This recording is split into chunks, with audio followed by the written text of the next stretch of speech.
Bueno, nosotros dos con Pepe tenemos historias distintas. Pepe es ingeniero civil industrial, yo soy arquitecto. Y nos conocimos por primera vez en la Corporación Habitacional de la Cámara Chilena de la Construcción. ¿Ya? La Cámara Chilena de la Construcción tenía una corporación que se dedicaba a gestar los subsidios habitacionales y los proyectos con subsidios.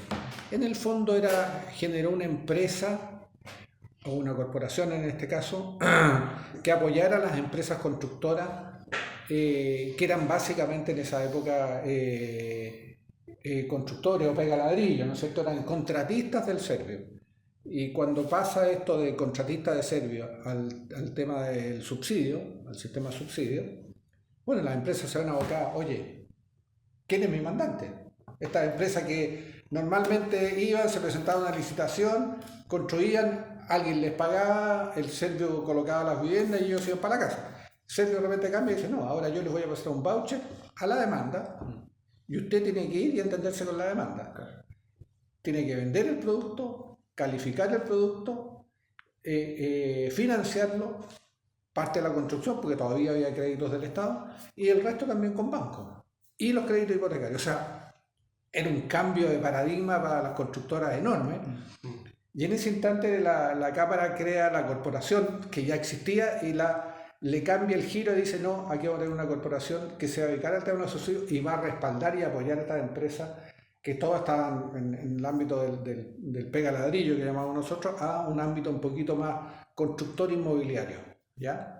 Y surge esta corporación, bueno, ahí... Bueno, el origen de la corporación es del año 76. La Cámara de la Construcción tenía llegó a tener una tremenda red social, digamos, de más de 15 instituciones dedicadas a los distintos campos de lo que se llama la seguridad social. Y entre ellos estaba la vivienda. Bueno, resulta que hizo una encuesta, digamos, en el sector de los trabajadores de la construcción y resulta que el déficit habitacional más grande estaba justamente en los constructores en la gente del sector de la construcción. Dijeron, oye, qué contrasentido, nosotros hacemos las viviendas y resulta que nuestro sector es el que tiene más déficit habitacional. Entonces crea esta corporación habitacional que no es tan solo en la gestión de proyectos, sino que iba mucho más allá, digamos.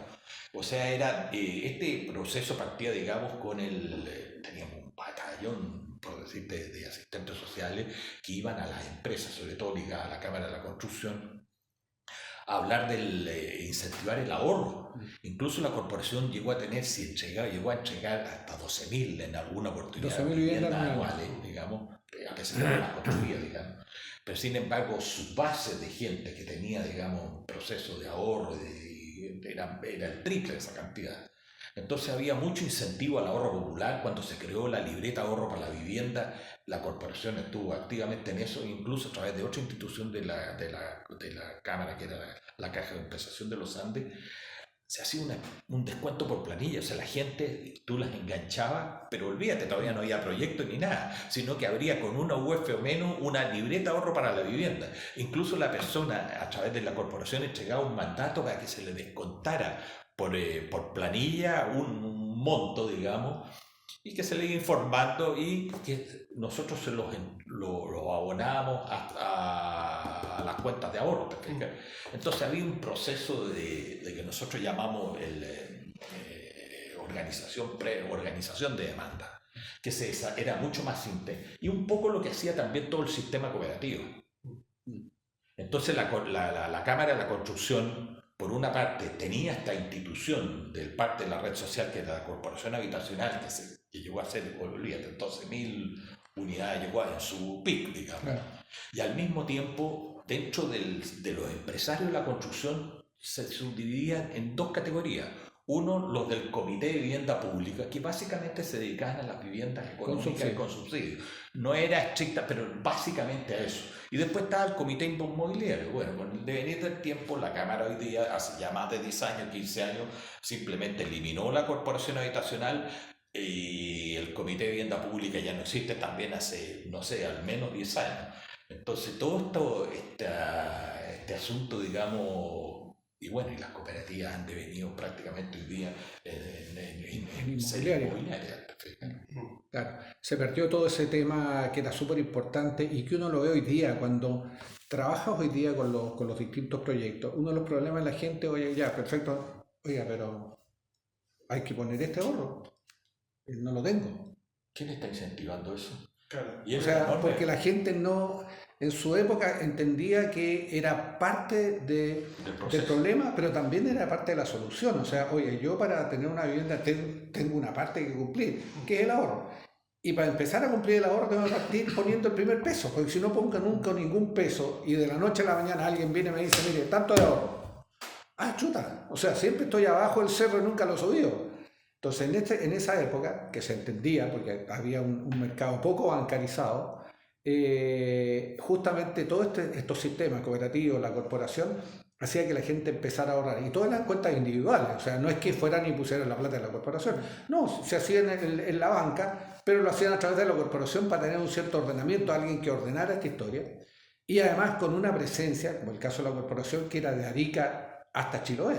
O sea, una presencia a lo largo de todo el país, por lo tanto iba generando. ¿Qué permitía esto, en definitiva? Como tú ibas generando esta capacidad de ahorro, esta capacidad de organización a lo largo del país, te permitía a la hora de que llegara a las empresas constructoras, tú puedes decirle, mira, en Perquenco hay 80 familias disponibles para... Y ya maduras con su ahorro, que están en con su ahorro, condiciones de correcto. adquirir, que además ha cumplido con un programa de ahorro previo, por lo tanto, obviamente que servir un crédito hipotecario era mucho más fácil, porque ya tenía toda una historia, tú le creabas eso. Claro, y no solo eso, sino que además tú no solo le decías que había 80 familias, le decías qué tipo de familias había. Claro, y qué Oye, hay requerimiento. 20 de este tipo, hay 28 de tal, 30 tanto, por lo tanto, las viviendas que tú tienes que construir son de este tipo. O sea, no te pases película que haga una vivienda más cara aquí porque no te la van a comprar Te porque pueden la gente pagar no el- tiene capacidad. Claro. O sea, era súper importante porque sí es un empalme entre oferta y demanda, que era siempre el gran, y hasta el día de hoy siempre es el gran problema de juntar la oferta con la demanda, o sea, se escapa la oferta o la demanda está muy baja, sencillamente no funciona. ¿Ya? Esa función la hizo la corporación por ¿cuánto? ¿25 años? Del 76 hasta no sé cuándo desapareció, porque nosotros nos vinimos antes. Bueno, en gran medida Claro. nosotros nos hemos desarrollado como gestores porque desapareció la corporación. O sea, De hecho, todos nosotros, si la apelamos a la corporación, te digo, mira, o a la Cámara, digamos, a la larga nos hicieron un gran favor. Nosotros estamos aquí, llevamos más de 15 años, llevamos más de 10.000 más de 10.000 viviendas, un montón de ¿Y proyectos. qué porcentaje de la producción de la vivienda Ahí lo tenemos, la digamos. corporación? No, la corporación llegó a más de 200 comunas y debe haber hecho, yo le calculo que puede llegar a unas entre 200 y 250.000 viviendas, porque yo me desaparecí al final, terminó haciendo viviendas. Ese era el aporte durante otras todos cosas. los O sea, años. yo desaparecí los últimos 10 años. ¿te fijas? Pero ese cambio, perdón, después de esos 25 años, ¿tiene que ver con el inicio del Fondo Solidario de Vivienda? Con el, No. o- Es la Cámara, Ya. mira. No, lo que pasa es que esta cuestión es como en los mercados. Cuando parte la corporación, tal como recién dije yo, era para apoyar, porque Para crear. este cambio de paradigma para las constructoras, que eran contratistas del Estado, de repente el Estado les dice, no, ahora hay un voucher que va, no a usted, sino que va a la demanda, y usted tiene que ir y seducirle, y ver, oye, dónde construye, qué construye, cómo, a qué precio.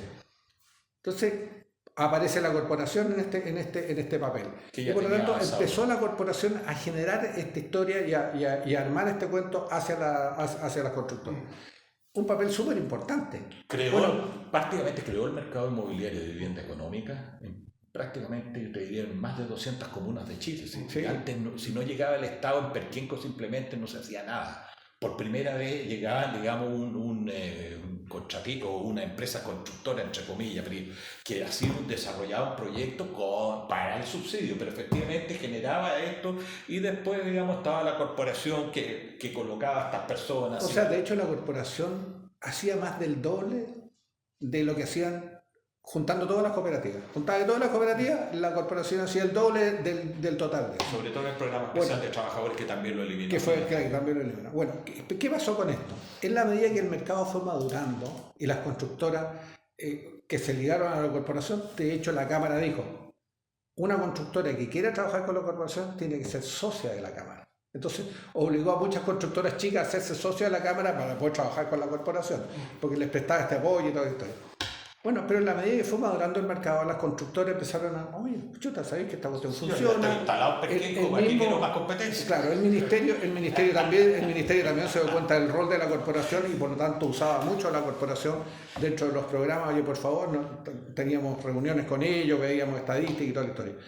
Pero llegó un punto en que las empresas dijeron, oye, ¿sabes qué? Esta cuestión, ¿para qué queremos la corporación? Porque la corporación no solo prestaba este servicio, sino que prestaba un servicio de jamón del sándwich.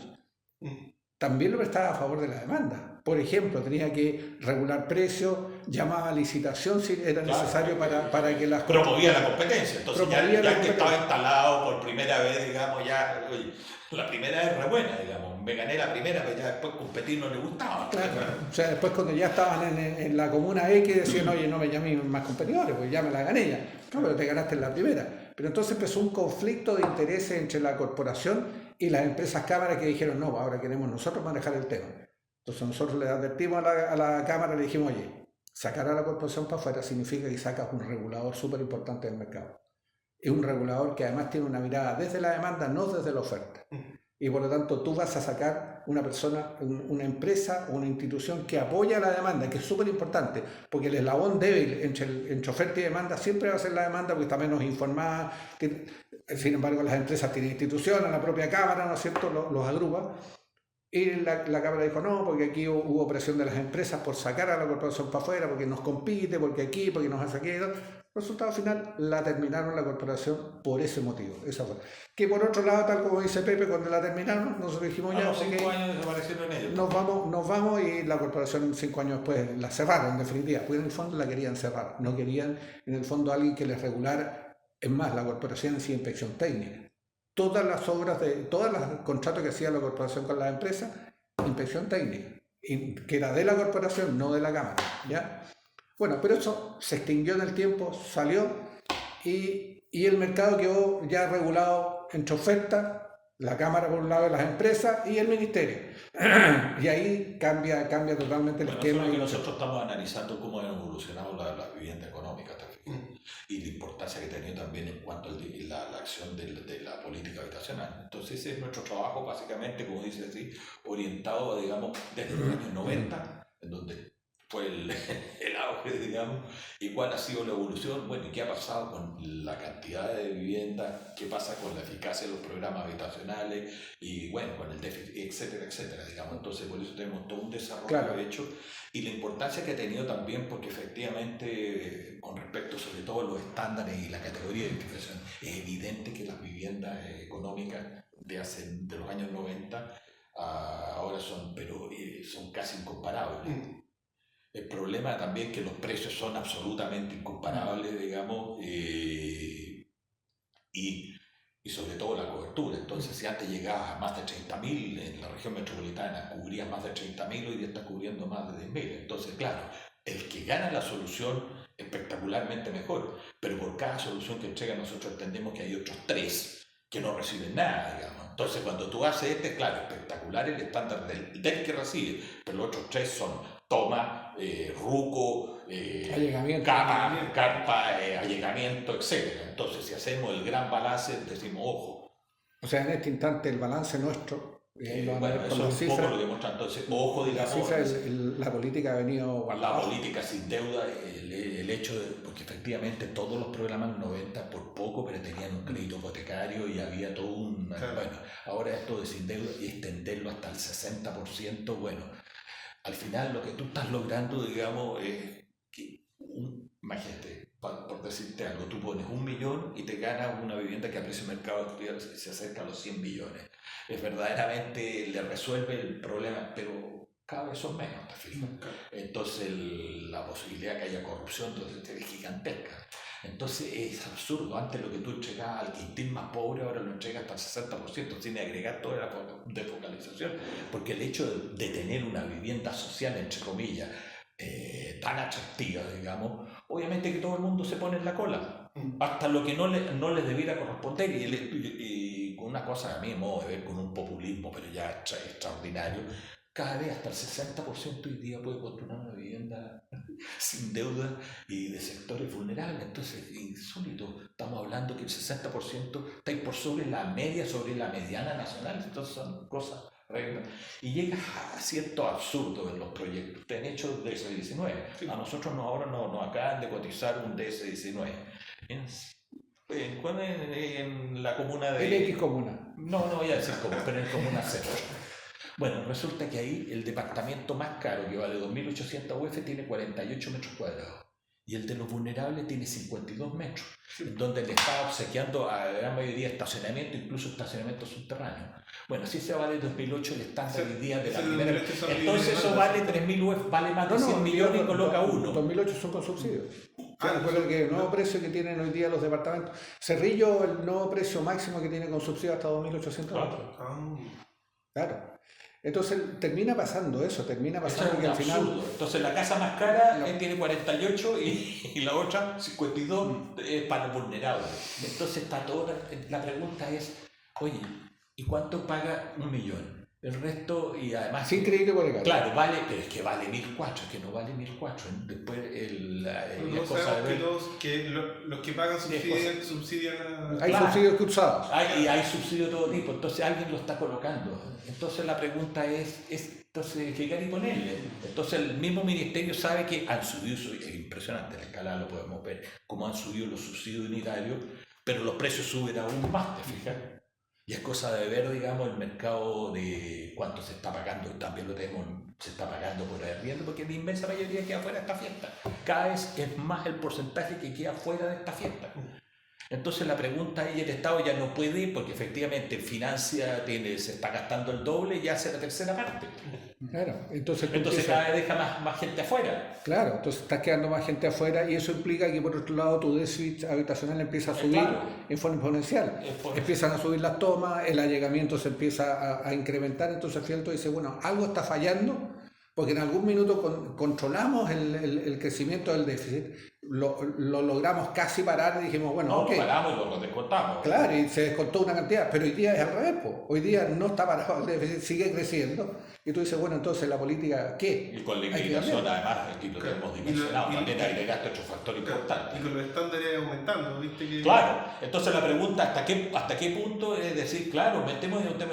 Sí, pero ojo, tú estás bajando el estándar, en este estricto rigor lo estáis bajando, porque a ese uno que al 25% pondérateme también al del iglú, al del al de, no sé, no sé cómo le llaman, el que viene el ruco, o la toma, entonces hagamos ese...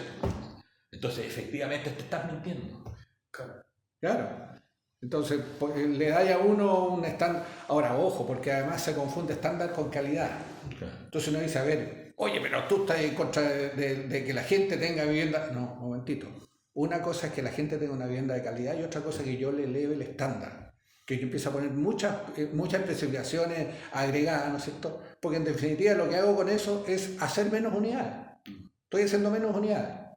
Porque quise subir el estándar. Pero lo que estamos cuidando es que en realidad las viviendas sean de calidad. O sea, que la vivienda no se llueva, que la vivienda no tenga problemas estructurales. Eso es lo que hay que preocuparse. Ahora, el estándar es otra cosa. Sobre todo si además en la casa prácticamente... Esta casa, ¿tú sabes cómo le llama la gente? Le llaman vivienda regalada. ¿Ya? Porque se dan cuenta, viejo, si pongo 1 millón de pesos y tengo una casa, que a la vuelta de la esquina va a costar ¿cuánto? 100 millones de pesos. Entonces, además se presta para que tú ves los listados, todos los Pérez, todos los González. Entonces, nosotros, por ejemplo, no trabajamos con comités, porque sabemos que el vicio de los comités, ahí se agrupan las familias. ¿No? Entonces, la gente desagrega a su familia, pone a todos los hijos, porque es obvio, se están regalando la casa. Claro. Y el tipo entonces, oye, ¿sabes qué? No, recibimos 4 casas, 3 casas, vivimos en una y las otras las arrendamos. O las venden de manera informal. O sea, las venden sin escritura y alguien las compra, ¿ya? Y si además, ¿no es cierto?, hay escasez de vivienda porque han venido guardadas abajo, bueno, el precio de esa vivienda va a seguir subiendo. Claro, tal como dice Pepe, en el papel el ministerio tiene 1.400 UF, pero tú sabes que a la vuelta de la esquina ya van a costar 2.000 UF. Hoy nosotros nos ha tocado, digamos, en un proyecto que se ganó hasta un premio en la Bienal, qué sé yo, y habían bajado a 5 años la venta. Se cumplieron los 5 años, aparecieron 10 ventas vulnerables, incluso con el crimen de que hubo casas que nunca se ocuparon, con la necesidad que existe, porque claro, el serbio aparentemente se avivó, iba a ver, digamos, y si estaban arrendadas, parece que ejercía acciones. Entonces simplemente las dejaron ahí en barbecho, si total, imagínate. puse uno y la están vendiendo en 80, la más barata 80, 90 millones. Esa es la de Paco en Recoleta. No, oye, sí, 2 más 2 es 4, ¿viste? Sí, es muy fácil. Y es un tema de focalización, porque al final es un tema de focalización que está alimentado por el propio ministerio, porque no corrige y además los instrumentos de medición de la pobreza, o sea, el registro de hogares, uno ve, cuando de repente el tipo llega y dice, oye, miren unas camionetas 4x4, pues no es vulnerable. No, pero si decías tú, el que paga la vivienda más cara, que tiene menos dimensiones que la que se entrega como con financiamiento del 100%, no necesariamente es más rico que el que está en la otra. O si lo es, es marginalmente más. Cuando tú colocas uno, que pones uno y te van a dar 100, y son 100, es decir, esto es lejos más que tu AFP, que todo. O sea, aquí te solucionaron la vida. Entonces, obviamente, que todo el mundo se mete. Además, permiten hasta el 60% oficialmente, extraoficialmente yo te aseguro que es mucho más, es porque estáis incentivando eso y al final tenéis tanto que ahora, no sé, pues el ministerio va a hacer las asignaciones de forma directa, irá a meter una tómbola, no sé, pues, esto va a ser mucho más que así como está. Yo siempre digo estas loterías de Nueva York o de Madrid que son gigantescas para la Navidad, esto es mucho mejor, porque claro, si efectivamente esto 1 a 100, pero tenéis miles. Claro. Bueno, ¿cuándo fue? El viernes tú en visitadores viste que están saliendo los pilotos allá en... No sé si se iba a... ¿Ciudad Panamericana? No. En New Russell. ¿Ya? Y hay un piloto del más caro, que es 3 dormitorios, 2 baños, y hay uno que está casi listo, vulnerable. Y yo te diría que, te juro que vulnerable... Tiene 52 y el otro tiene 54, claro, o 55. Pero hay otros más caros que tienen 48. Porque tiene el baño más la pieza, pero calidad espacial, o sea, el vulnerable es lejos mejor. Y le estás regalando cuánto el estacionamiento, entonces esas van a valer 100 millones. Mira, después te vamos a mostrar. Bueno, están cambiando la ley de lo que vale de una vivienda usada, lo que vale, bueno, eso es verdadero milagro económico, pues, que es un poco, mira, aquí nosotros llegamos a los precios que digo, no puede estar, esto se tiene que se ve reflejado en el sistema de precios, es cosa de ver lo que se está arrendando, incluso lo que se está vendiendo ya en Bajos de Mena. Fíjate que en Bajo Mena un departamento de Bajo Mena que costó 300 UF hace 30 años, en donde demolieron una buena parte porque efectivamente los querían demoler todo. Bueno, el precio de mercado, porque hay 70 y tantos en oferta. Si tú haces un corte, digamos, vas al portal inmobiliario y vale más de 1000 UF. Verdadero milagro económico, menos mal que no lo demolieron todo. Claro. Es porque antes dice al ruco, a todas estas cosas que... Y una casa en Bajo de Mena te vale 1600, 1800 UF, usada con 30 años. Claro. Es como el vino y las mujeres, como decían antiguamente, con los años, pero es simplemente el reflejo de la tremenda necesidad.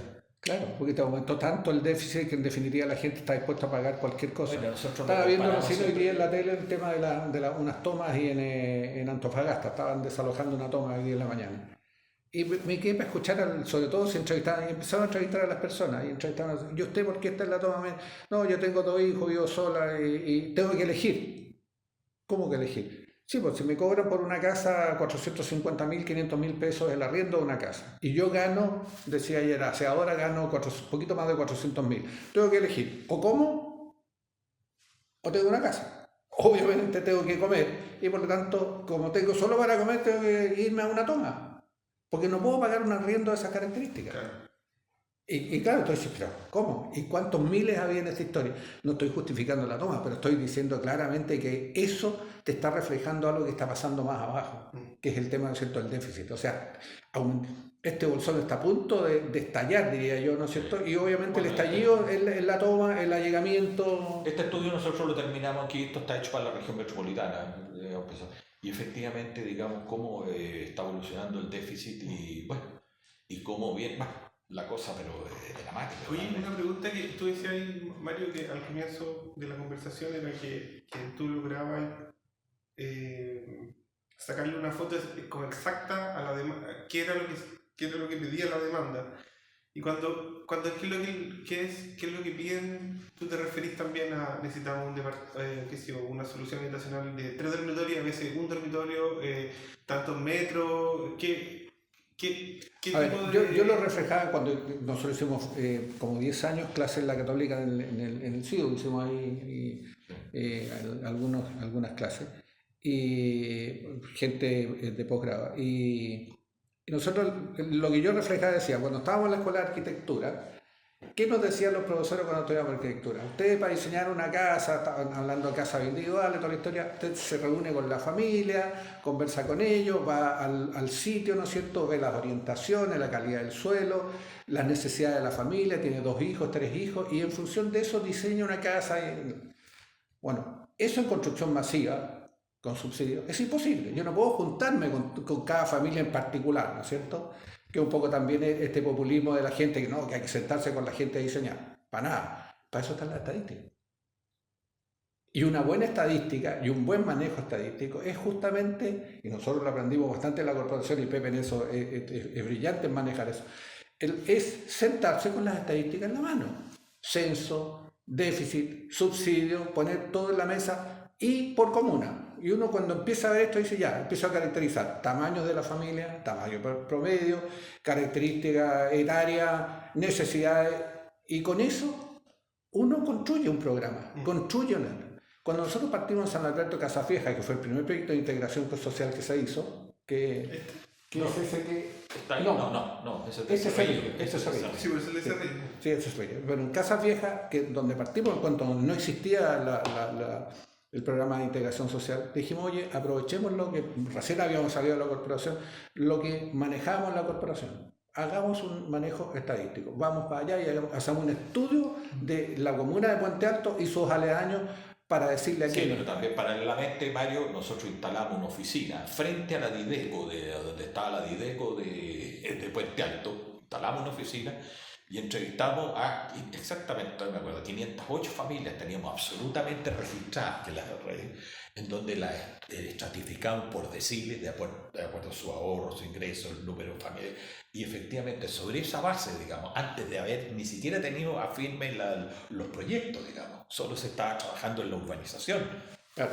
¿Y cuál fue la idea de eso? La Porque idea, era más de 2000 viviendas, la idea de este 2500 manejo viviendas en la estadístico calle. y esta entrevista o esta encuesta es generar cuál es el producto que necesitas. Claro. Y entonces, porque estábamos con la gente con socios y quería partir con un proyecto de integración. Ellos nos hablaban de integración, decían, oye, es que esta cuestión queremos hacer una PDUC y meter puras viviendas sociales que le exigía la PDUC, 80%. entre comillas, nos puede cagar el negocio, que ellos querían hacer viviendas 6.000, 7.000 UF en esa época.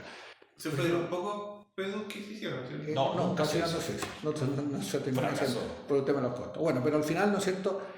¿Cuál es la idea? Nosotros dijimos, ¿sabes qué? Esta cuestión no es que hablar de vivienda social pura, entonces tenemos que hablar de integración, porque esto no es poner el foco en los vulnerables, sino que hay que abrirlo más. Y ahí partimos con el tema de la integración. Y para eso hicimos esta encuesta, hicimos estudios estadísticos y nos juntamos con ellos y le dijimos, mira, Puente Alto da para hacer un volumen importante, un volumen muy grande, pero tiene que hacerse de esta manera. Y con estos porcentajes, porque ahí determinamos Cinco tipologías de vivienda. tanto para vulnerables, tanto para esto, tanto para... Esta es la manera de hacerlo para que sea exitoso. Ya, busquen el terreno, se compró el terreno, se compraron 40 hectáreas, un terreno súper grande en Casa Vieja. Con ese terreno se buscó una oficina de arquitectura que tuviera experiencia en vivienda social, ¿ya? Que fue Gumucio, San Martín y Marambio, ¿ya? Y a ellos les dijimos, estos son los insumos, esto es lo que hay que hacer. Estas son las viviendas. Bueno, ¿y en qué empezamos a discutir? Tipología, programa, metros cuadrados. Ahí la gran pelea que tuvimos con la municipalidad, porque la municipalidad hacía unos ranchos enormes, pero Sí. con un estándar penca. Y nosotros la gente le dijimos, esta es nuestra gente, 508 están avalados, que pedían mayor estándar, que en ese momento el Califo no era obligatorio, la reja, bueno, y varios otros aspectos, aún en sacrificio, porque ya en ese momento venía una cosa que es la baja del tamaño promedio, porque en ese momento ya no eran los más de 4 que se sostenían, sino que incluso allá en Puente Alto, considerando los vulnerables, ya estamos a la altura de 3,2, 3,4 personas. Y las personas decían, no, si no nos interesa tanto, tantos metros cuadrados. preferían estándar y calidad, categoría versus o sea, queríamos viviendas mejor terminadas. Claro. Porque en esa época la vivienda Y la gran pelea con el alcalde en ese momento, que decía, no, si yo mi comuna hacemos viviendas 60 y tanto, estas casas no me dicen nada, cuando nosotros ni siquiera Claro, nosotros hablamos, oiga, nosotros no hacemos galpones, porque en el fondo eran verdaderos galpones, casi sin terminaciones, pero eran muchos metros cuadrados, porque en el fondo, ¿qué pasa con los alcaldes? Los alcaldes se rinden a su electorado, y entonces, y pasa con todos los alcaldes, pasó con Lavín aquí también, ¿no es cierto? Que en definitiva ellos quieren hacer el proyecto estrella, para mostrar que ellos, las viviendas sociales aquí en esta comuna, son de otra categoría. Y la verdad, las cosas que son irrepetibles, nunca más las vuelven a hacer, porque tienen que meter subsidios por el lado, cuestiones, y al final nunca terminan repitiendo los programas. A Lavín le ha pasado, a Sandón lo mismo en Puente Alto, para mostrar dos caras distintas de dos comunas, una rica y una comuna pobre. O sea, yo imagino que un esfuerzo de ese tipo vale la pena en la medida que queden como infraestructura de la municipalidad que sea vivienda de arriendo y que digamos eso va a tener una sustentabilidad en el tiempo, que van a pasar muchas familias viviendo en claro, pero eso es calidad, yo te insisto, eso es calidad. Yo tengo que hacer un producto de calidad, que no se llueva, que no tenga problemas estructurales, pero no necesariamente tengo que subirle tanto el estándar. Claro. Nosotros ya subimos la calidad porque dijimos, por ejemplo, el Californ era necesario y dijimos, hay que poner un Californ. No era obligación. No era obligación, oye, era vulnerable, claro, para el quintín más pobre. Claro, oye, las casas por dentro no era necesario pintarlas, se pintaron. ¿Ya? Pero esa preferencia de esa calidad por sobre pura superficie o lo que fuera la otra alternativa de los galpones que tú decías, eso ustedes también lo capturaron a través de esa conversación con la gente. Exactamente. Y como lo hicimos a través de la Dideco, y el 80% de los encuestados era gente que estaba a través no era que nosotros trajimos aquí, no, porque nosotros una de las gracias que hicimos, nosotros siempre atendemos a la comuna local, porque efectivamente el 80 y tantos % de la demanda para una determinada comuna viene de la propia comuna, a lo más de las comunas adyacentes. Nos ha pasado ahora incluso aquí en Cerrillo. O sea, yo creo que no tengo idea si se va a pasar el umbral, pero el caso de los Errázuriz yo creo que es bastante extremo el nivel de determinaciones que exigieron. O sea, ponte tú, aparte que todo tiene termopanel, el edificio está terminado en ellos entero, las ventanas tienen un sistema de ventilación que ni una casa elegante lo tiene. O sea, bueno, eso se puede ver cómo llegamos a este sistema Jonas, ¿cachai? Que sale una fortuna, creo que lo terminaron importando de China, no sé dónde, para hacer pagable el asunto. Bueno, que ahí vamos a ver la evolución de los precios. Y es súper sofisticado, o sea, yo me compré una casa en la remodelía por acá al lado, ¿cachai? Y puta, ni siquiera me dio para ponerle ese bueno, es que eso es una locura, eso lo tenemos bien desarrollado. Es que eso te demuestra un poco, y lo vamos a ver en las cifras ahí, ¿no es cierto? Es lo que se llama pasarse de rosca. O sea, aquí el Ministerio se está pasando rosca para el otro lado y en definitiva está olvidando un tema súper importante. Aquí, así como en otras cosas el tamaño importa, aquí la cantidad importa. O sea, no podéis renunciar a hacer una cierta cantidad cuando tú tienes un déficit tan enorme, darte el lujo de decir voy a hacer menos, pero hacer poquita, porque ya el déficit lo bajé. Mentira. Hoy día el déficit empezó a aumentar, pero lejos. Y es lo mismo que hacen acá en Las Condes con su proyecto de integración. O sea, al final entregaste 85 soluciones. Tuvieron más de 2.000 interesados. Y ojo, que hay muchos más, digamos, porque cortaron ahí los 2.000. Entonces, a la larga, está políticamente una torpeza. Porque para dejar a 85 contentos, dejáis a más de 2.000 descontentos y defraudados que no creen en el sistema, qué sé yo. ¿Qué le hemos dicho nosotros a las comunas más ricas que hemos reunido con algunas de ellas? ¿Ya? Nos han preguntado, oye, mira, porque el programa de Lavín, oye, no lo repitan, olvídense ese programa. Lo más lógico en comunas de esta característica, que tienen más recursos, hagan programas anuales. Todos los años hagan un programa. No se preocupen de tener las mejores viviendas sociales del mundo ni las mejores viviendas del país.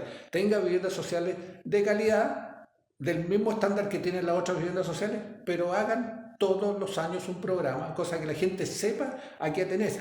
Mire, todos los años, si me pongo a la cola y sé que me va a tocar el año 4, el 5, el 6, pero me va a tocar. Pero estos programas que se hacen una vez cada 10 años, la persona sabe que nunca le va a tocar, porque va a ser un privilegiado. Porque antiguamente, bueno, esos son otros datos que el hogar promedio era 4, pero efectivamente los sectores más vulnerables llegaba a 5 y los más ricos llegaba a 3.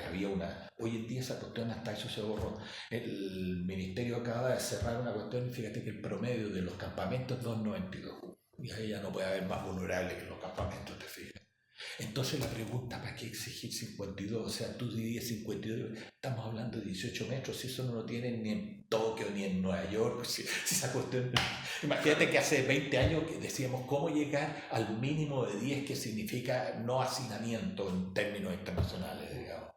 Ahora imagínate, está diciendo, mira, y todo este tipo de cosas, te pasaste absolutamente rojo. Y eso es porque no viste, te insisto, no viste la estadística, cómo en el censo ha ido bajando el número de habitantes, o sea, el número de componentes de la familia. Y llegas a estos ridículos, donde la vivienda más cara tiene 48 y la vulnerable es 52. Pero eso quizás tendrá que ver con el sesgo que a veces que han producido todos los hacinamientos, por ejemplo, no sé, por los 9x18, donde hay...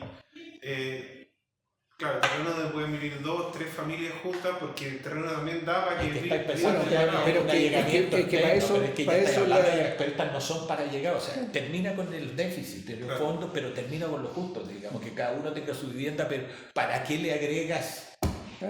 Claro. De hecho, nosotros en Mirador Laguna y en lo que hacemos en Villa Panamericana hoy día, cuando llegan familiones, una familia de 7 miembros, tú decís, el departamento no le sirve.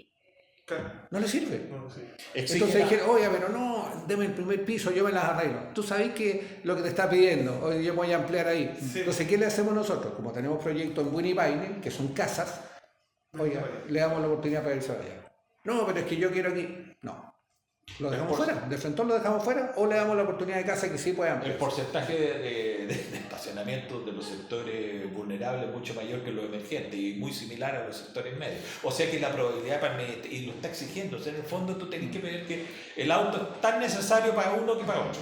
Entonces, Claro, ¿qué sentido tiene el vulnerable? Entonces, cada vez podría está... pensar de que, qué sé yo, uno podría entregar departamentos vulnerables de un dormitorio, otros de, por ejemplo, 2 dormitorios, pero el segundo podría ser de una cama, Una cama. 2, Claro.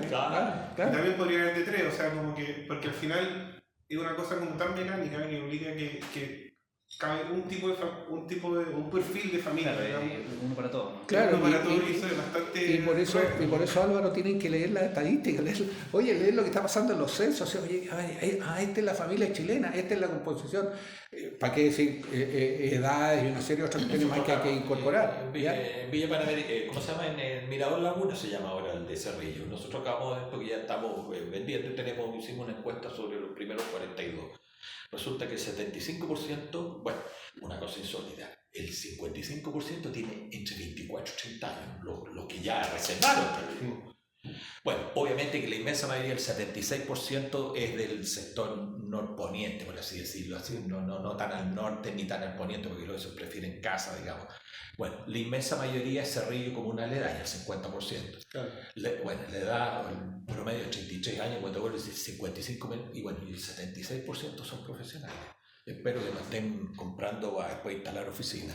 Tenemos 9 ingenieros, 7 u 8 ingenieros, bueno, expertos en el área de la salud. Tenemos 4 enfermeras, 2 kinesiólogos, un médico veterinario y así, ¿te fijas? Ojalá que no sean analistas de sistemas, tenemos 4 profesores, 4, bueno, ya ¿Son los que vienen con subsidio de sectores medios? De sectores medios. No, sí, mira, después bueno, vamos a ver los vulnerables, se supone que está el sí, colador, el colador va a andar un poco. Sí, que los vulnerables estamos colando una vez, estamos más trabajando ahí con la Teletón también. Entonces la pregunta, no hay muchos departamentos accesibles. Son 3, claro. De 42, una sola familia casada. Tenemos 4 divorciados, pero un casado. 37 son solteros y de esa edad. Claro. ¿Solteros con hijos? Yo me acuerdo varios. No sé yo, es que eso no lo sabemos todavía porque efectivamente el soltero, a lo mejor la pareja tiene hijos, entonces... No, pero normal, son solteros con hijos la mayoría. Te lo digo entero. Y a propósito, no sé. Yo me acuerdo cuando estábamos haciendo el proyecto, un proyecto que hicieron con Paco que creo que no se hizo, que quedaba ahí en, no recuerdo si Quintana Normal. No, eso fracasaron. Pero lo que yo me acuerdo que conversaban era que en teoría había una demanda inmensa por departamentos de un dormitorio, que también en el extremo... Nosotros le dijimos a Paco que no. Nosotros le dijimos que no y se ha probado que no. Eso es falso. Ya. Absolutamente falso. para el sector del subsidio. Eso era porque Paco quería... Bueno, esto te demuestra, este no tiene de uno y ves la composición, porque está empezando y además en el negocio. Mira, hay una cuestión, hay varios. Bueno, Pepe, tú no te acordás. Él es el arquitecto de Mirador Laguna. Ah, ya. Por eso que estaba hablando, me estaba acordando Claro, por eso Mirador. Pero eso, Mirador Laguna sí, pero y ha sido un éxito. Villa Pero Panamericana no. Los otros, y sobre todo los de uno, no se han vendido. Villa Panamericana estamos Ya pegados con ya los hemos uno. vendido 7. Ya, o sea, Estamos pero también tiene que ver con el tipo de ubicación en la ciudad, que imagino que un dormitorio Pero prefiere... no, idea, es que son, a ver, Hay varios estos motivos. proyectos la mayoría son familiares. O sea, entender que el subsidio básicamente apunta a la familia. Por lo tanto, un soltero que te va a comprar el 1 a 1, porque básicamente un soltero no es fácil de encontrar el registro social de hogares se pasa, de hecho lo acaban de aumentar al 100% para que entren los solteros. Los solteros Con un puros. tope de ingreso, o sea, por Claro. ejemplo, si son 2 personas no puede ganar más de 2.400.000 y si es solo más de 1.700.000. Es porque como el registro social de hogares va por el ingreso per cápita, entonces si tú tenías 1,5 millones equivale a una familia de 4 que gane 6.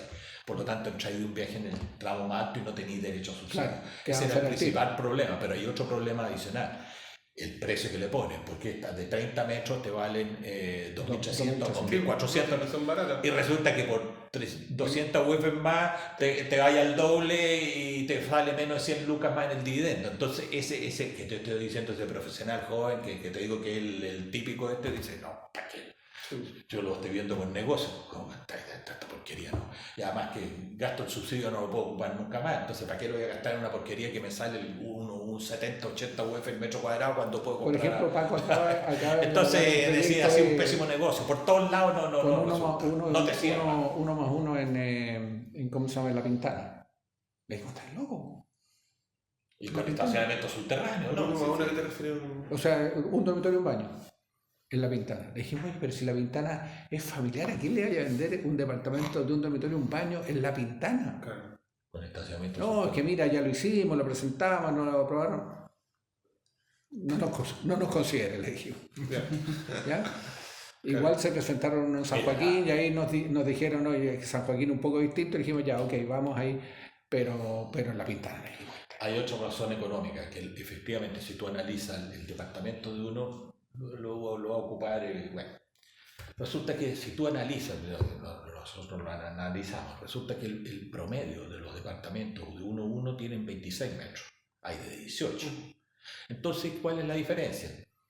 Que a 26 metros sí que te puede salir económicamente, te fijas, porque tú en vez de venderlo a 2003 o 2004 lo podéis vender a 2.000 UF y ahí eventualmente te sale más barato que un arriendo, porque la gente, todo el cabro de 30 años en estos casos han comprado, pero la inmensa mayoría no está ni ahí con comprar, no están pensando, no está en su solución el que está solo, ni siquiera ha formado familia, ni lo piensa, te fijas, el del 1 a 1 es porque lo echan, tiene que irse. Entonces dicen, pues aquí pago 300 lucas y me compro uno de 26, pero también el ministerio ahora que le permitió hasta el 100%, porque dijo, el de 1 a 1 tiene que ser mínimo 40 metros. Eso puso un ministerio, ahora como O sea, en el fondo el ministerio dice que para el subsidio favorece, mira, ahora le ha aguantado hasta el 100, pero al meter esta otra norma te lo deja fuera de mercado. Y eso, que varias veces ha salido el tema como de la elevación de los estándares de parte del ministerio como un poco unilateralmente, o no sé, ¿qué evaluaciones van a hacer ustedes? Eso lo tenemos bien desarrollado estadísticamente para que lo vean, digamos, cuál ha sido. Él tiene la potestad para generar, el que genera la política habitacional. Es lo que decimos nosotros, el ministerio, el mismo, es el director de esta orquesta. Y el que empuja. Los demás todos tocamos al ritmo que manda el director. Si el director está dirigiendo una cumbia y nosotros estamos tratando de cantar tango, no va a mandar juntos. Pues. Entonces al final tiene que dirigir bien, alinear la oferta y alinear la demanda y fijarse que esto esté funcionando. Cuando tú estás viendo en el transcurrir de los años, lo vamos a ver ahí, que tu oferta va bajando como piano, tú decías, algo tengo que hacer, porque aquí esta cuestión no puede seguir así, pues no puedo seguir bajando y el déficit subiendo. Porque si yo dijera, mira, va bajando porque el déficit también está bajando, uno dice, perfecto, están alineados los gastos. Pero aquí no están alineados. Entonces, llegar a hacer 260.000 viviendas, como quiere el ministro, como quiere el ministerio, cuesta muy arriba. es muy cuesta arriba. Oye, ¿y ustedes tienen a veces conversaciones directas con todos estos datos duros? Ahora, esto lo acabamos de terminar ahora, en marzo. Sí, lo acabo de terminar y hablamos con el jefe de la EPH y pensamos juntarnos con ellos. ¿ya? Ahora, hemos tenido en el transcurso, desde que salimos nosotros y antes, cuando estábamos en la corporación, nos juntamos con distintos ministros. Hay ministros que nunca nos pescaron. Depende de la calidad del ministro también, porque aquí digamos hay calidad y calidad. Hay ministros que solo llegaron a administrar, la mayoría llegaron a administrar el ministerio, pero poco o nada estudiaron de lo que realmente significaba esto. Y algunos pescaron más. Carlos Araya, un gallo del ministerio. Y el papá sabe harto también. Claro, y Carlos Mote también sabe harto, un gallo que sabe, ¿ya? Pero obviamente tiene que tener un diagnóstico detrás, porque no sacáis nada con saber la periferia, si no tengo un diagnóstico para ver qué está pasando, para tomar medidas de fondo, porque de repente yo puedo tomar medidas absolutamente decorativas o de borde que al final no van a solucionar el problema. Claro. Van a ser más efectistas que efectivas. Entonces, bueno, veamos, no sé, algo más que sí, veámoslo. Sí, porque en verdad, yo te voy a pasar. Sí, no, y es una conversación. Sí, oye, paramos esta cuestión cuando ustedes quieran y todo esta cuestión. Bueno, primero que nada, nosotros digo, la idea es ver la evolución de las viviendas económicas. Y de hecho, las viviendas económicas vamos a verlas con subsidios, porque efectivamente hace 30 años todas las económicas eran subsidiables. Hoy día, de las que se dice, que es la misma, porque había que definir hay que hacer una definición que sea a lo largo de los años. Bueno, hoy día una vivienda económica, el 50% es subsidiable por el asunto precio. Entonces, mira, nosotros hemos definido la vivienda económica. Todas las viviendas, cuando sacan un permiso de edificación, nosotros no hemos pasado, porque tenemos todos los permisos de edificación desde el año 94 hasta la fecha, ¿te fijas? Entonces, todas las viviendas que tienen categoría 4, después podemos hacer una explicación más, las consideramos económicas. Para que se hagan una idea, todas las viviendas Servio, ya sea progresiva o del sistema básico, no sé si se acuerdan de eso, era categoría 5. Sí. Todo lo que era PEP, sistema general unificado, esas más hacia los sectores, eran categoría 4. En alguna parte la categoría, bueno, dentro de las categorías 3 en adelante son, bueno, después lo amplio. Bueno, vivienda categoría 3 hasta 60 metros cuadrados también las consideramos económicas. Después, vivienda no económica, es que es más de mercado porque hay mucha autoconstrucción también aquí. Es vivienda categoría 1 o 2 y todas las viviendas categoría 3 de más de 60 metros cuadrados. Esto más o menos, digamos, hace 15 años, si tú decías vivienda económica, era el límite entre la subsidiable y no subsidiable. Si esto lo tomamos a comienzos de los años 2000, habría sido todas las económicas eran subsidiables y todas las no económicas no subsidiables. Hoy día ya se ha ido desfasando. Oye, ¿y ese tamaño de los 60 metros cuadrados lo tomáis según estándares? No tengo idea. No, nuestro, digamos. Nosotros cuando hicimos hace 15, 17 años, partimos en 2007, ¿cuántos son ya? 16 años. Sí. Efectivamente, nosotros hicimos 5 categorías de vivienda, de las cuales la más vulnerable entró en categoría 4 porque efectivamente, si bien es cierto, la vivienda vulnerable para el quintil más pobre era una obra gruesa habitable, pero en esta vivienda que nosotros claro, nosotros le colocamos el calefón, le colocamos la reja y tenía algún grado de pintura. Si bien es cierto, en parte era obra gruesa, pero era mucho más que eso. De hecho, entró en categoría 4. Las otras 3 viviendas del sector inmenso entraron en categoría 4. En categoría 3, la vivienda más cara nuestra, que era de 60 metros cuadrados, y era con 2 baños, un dormitorio en suite, eran 5 o 6 camas, Mario. Eran 3 dormitorios, 2 baños, eran 6 camas en planta. 6 camas en planta. Y eso entró justo en la categoría 3. O sea, para que te hagan una idea, digamos, y eso pasó hace 2007. Bueno, o sea, más o menos, digamos, bueno, ¿cómo se asigna la categoría? Bueno, ustedes son arquitectos, digamos. Uno superior, cuando se saca un permiso, entonces son atributos positivos. La que tiene 20 más atributos positivos entra en categoría 1. En categoría la media superior es 13 a 19, la 3 media es 6 a 12, la 4, que es donde está el típico de subsidio, pero el subsidio de mercado, no estas que hacía el Estado, digamos, era era porque efectivamente tiene entre 0 atributos positivos y 5. Normalmente nosotros trabajamos con la gente de la corporación habitacional, era muy difícil que una vivienda con subsidio tuviera atributos positivos porque efectivamente el constructor de subsidio hacía lo que El mínimo posible. el mínimo posible. Rara vez en este caso, porque era alguien que quería algo más, pues, como era el consorcio, permitió el CALIFO que no era requerido ni la... y alguna otra cosa, ¿te fijas? Pero lo normal es que justamente anduvieran alrededor la categoría 4, era la verdad, la inmensa mayoría 0 puntos. Y después la categoría 5 inferior se clasifica según definición: vivienda social o caseta sanitaria ejecutada para asedio y construcciones similares. ¿No, verdad? Bueno, aquí después vamos a ver los desarrollos. Si uno ve, digamos, nosotros en vez de tomar estos 28 años que estamos considerando, en vez de considerar año a año, nosotros tomamos el mínimo periodo de 4 años para evitarlo, porque de repente hubo una caída, fue la recesión, una cosa así. Entonces, para evitarnos eso, hemos tomado periodos siempre de 4 años. Bueno, resulta que la categoría 5, esta de vivienda servio, en el periodo 94-97, que es el primer 4 años que consideramos nuestros, se hacían 10.000 en la región metropolitana, eran 10.000 anuales. Básicamente vivienda servio, porque aquí en la región metropolitana la vivienda esa progresiva que casi no se hizo mucho en Temuco, en parte de la novena región y en la 10ª también, tú cuando tuviste director te habías tocado. Bueno, eso prácticamente quedó en 0 ahora, 233. Que no hay ni un proyecto en realidad, ni un proyecto de este tipo, sino que son casas individuales que se hacen normalmente de autoconstrucción, a veces en grupitos chicos, en zonas más rurales, más alejadas. Claro. Bueno, en la categoría 4, de 16.500, ahora, en el 2018, baja hasta el 9.000. Bueno, una de las cosas que uno dice, oye, qué raro, estas 10.000 que desaparecieron, pero no se trasladaron para acá, y al contrario, aquí tenemos una buena brecha. O sea, dentro de la categoría 4, que como quien dice, lo mínimo minimorum dentro de las viviendas, tampoco estas vinieron para acá, sino que también hay una fuerte caída. Y resulta que, bueno, vámonos a la categoría 3, hasta 60 metros, prácticamente es lo mismo. Entonces, efectivamente, tú dices, oye, la caída de las viviendas estas del sector económico, en donde estamos considerando todas las categorías 4, todas las categorías 5 y todas las 3 hasta 60 metros, y digo, ojo, que cualquier cantidad de vivienda, pero después van a ver. Y básicamente subsidiado. Exactamente. Ahora pásate al siguiente. Y aquí uno ve hacia dónde trabajas este año.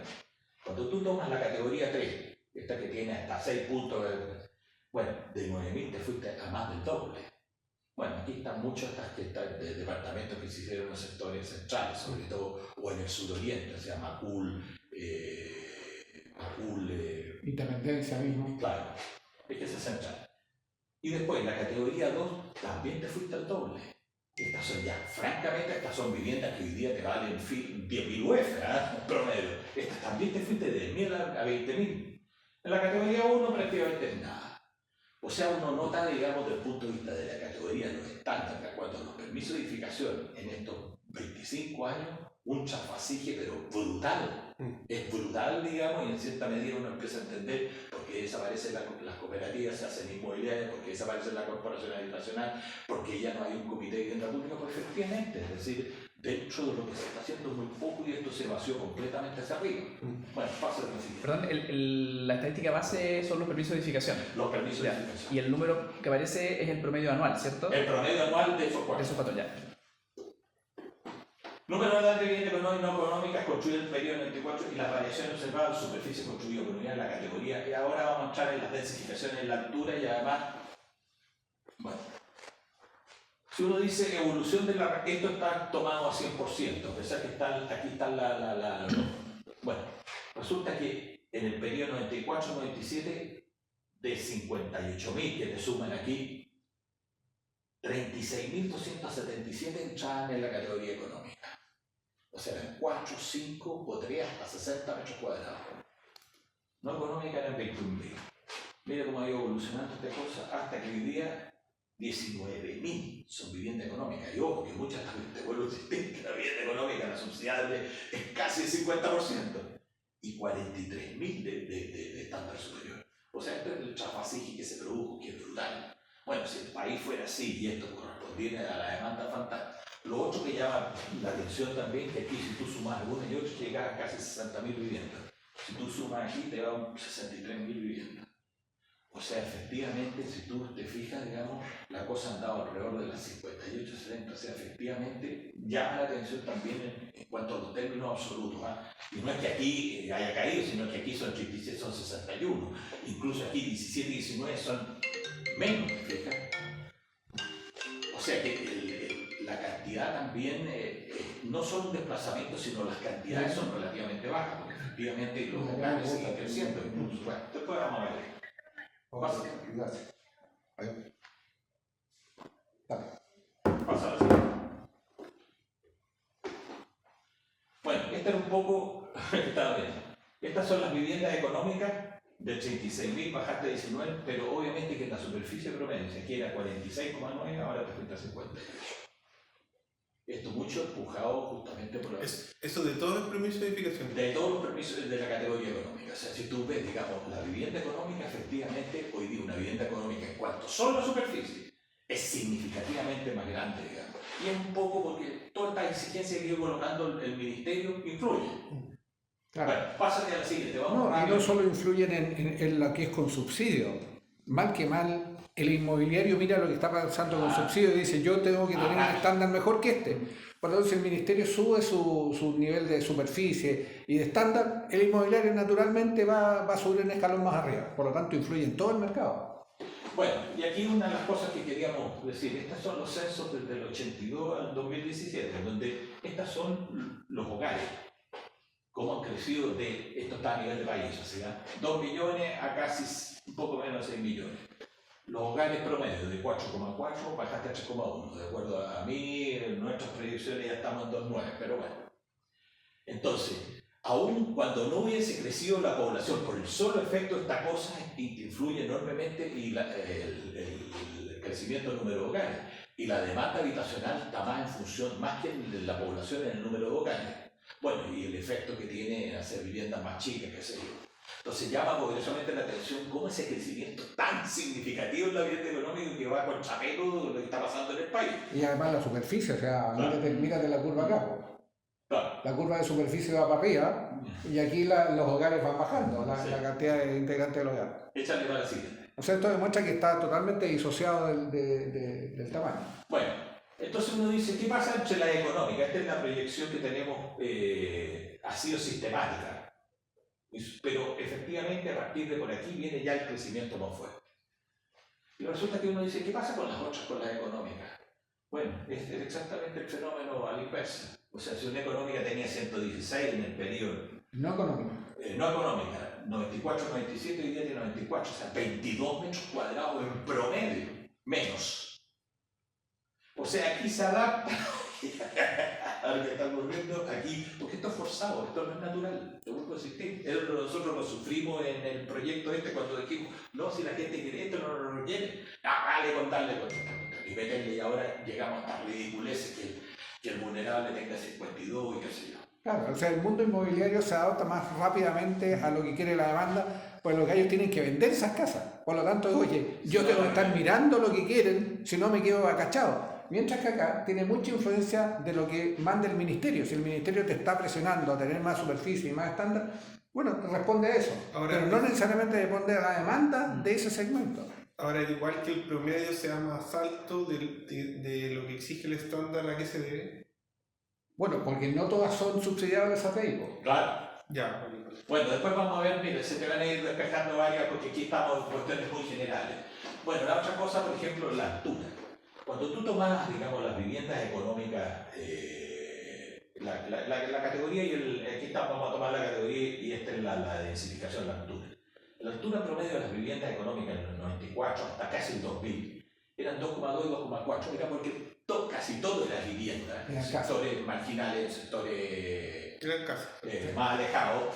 Y lo que más llegaba al departamento serbio, que normalmente era de 3, máximo 4 pisos. Exacto. Incluso los departamentos serbios, los departamentos PET, yo creo que eran la mayoría de 4 pisos también. En 4 pisos, Sí, llegamos 4 a pisos. hacer Y como era mucho más la vivienda, teníamos esta altura. Bueno, esto creció en las viviendas económicas hasta, imagínate, en el verde en 2014, 2014,6. O sea, muchas de lo que dicen, Promedio, ¿no? el impacto del terreno nunca ha sido tanto. Oye, una pregunta, por ejemplo, todo lo que se ha hecho en la estación central entraría en vivienda. Claro, después lo vamos a ver más en detalle. Claro. Y Porque la si tú, influencia de esto está tomado en toda la región. Después cuando que nosotros hemos definido también sectores y lo hemos analizado por sectores. Porque lo interesante es que el salto de los 2,4 a los 6,1, ese 6,1 es con ascensor, porque la norma te obliga a un ascensor. Porque este es el promedio, considerando las casas, no es de los departamentos. Si yo tomo los puros departamentos, mucho más. Estoy tomando la ponderación de toda la vivienda, ni siquiera los departamentos. O sea, cuando te digo 14,6, también es porque estoy ponderando las casas, ¿no? Si esto es gigantesco. Claro. Después, cuando tú te vas al sector central, después lo tenemos más en detalle cuando es por sectores. Bueno, en cuanto a la categoría también. O sea, aumento de categoría porque aquí aparentemente es poco, pero ojo, esta significa prácticamente tener 0 puntos de atributos positivos. En cambio, que aquí 3,5 es tener la mitad y mitad, digamos, o sea, no es tan poco. El 3 y el 4. Bueno. Nuevamente comparamos qué pasa con las no. La densificación en las viviendas de estándar superior o de no económica, también hubo una densificación, pero no tan brutal, ¿no? Te fuiste de 7 a 4 porque efectivamente en los sectores, el sector oriente, el sector central, ya había altura, no tan grande, aumentó la altura, pero... Y, ojo, cuando tú tomas toda la serie que nosotros hemos tomado, la categoría de las viviendas no económicas más alta fue justamente en los 90. Hoy día no hay una categoría más alta.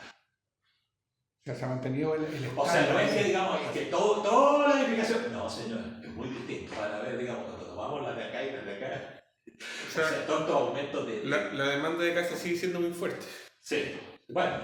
Sí, pero además, después vamos a ver otro. Pero además la categoría se mantuvo más o menos. Claro, incluso, pero claro. Este 2,4 son dentro de una cosa que podemos decir parejas, ¿no? Pero no es que el estándar subió en general, a eso estamos viendo, digamos, qué pasa con una o con otra. Ahora vamos a entrar en sectores geográficos, porque nosotros hemos definido dentro de la ciudad de Santiago 7 sectores geográficos. Por un lado, a ver, pasa al siguiente mejor, porque primero tenemos Santiago y todas sus comunas aledañas, no al oriente, ¿no verdad? Que son Santiago, Recoleta, Independencia, Quinta Normal, Estación Central, Pedro y Reserva, San Miguel y San Joaquín. Se puso el punto segmento del sector oriente. Todas las del sector oriente, que son Barnechea, Vitacura, Las Condes, Providencia, Ñuñoa y La Reina. Estas pudimos haberlas tomado centrales, pero las tomamos hacia el oriente. Después el suroriente, que tenemos Peñalolén, Macul y La Florida. El sector sur, todas estas de aquí para abajo, incluso tenemos Huilipaine y pescamos también Puente Alto. Consideramos Puente Alto, lo asociamos al sur y no al suroriente. Bueno, después tenemos el norte, Lampa, Colina, Huechuraba, Quilicura y Conchalí. Vamos a salir. Norponiente, Pudahuel, Cerro Navia, Renque y Logrado. Poniente, Cerrillo, Maipú, Padre Hurtado, Talagante y Peñaflor. Y la otra ya. Y el resto, digamos, de la región metropolitana ya vamos lejos de Santiago, que es Melipilla y todas las otras comunas. Entonces aquí vamos a ver qué ha pasado con las viviendas económicas en estos sectores, en la evolución ya concretamente en cada uno de estos sectores.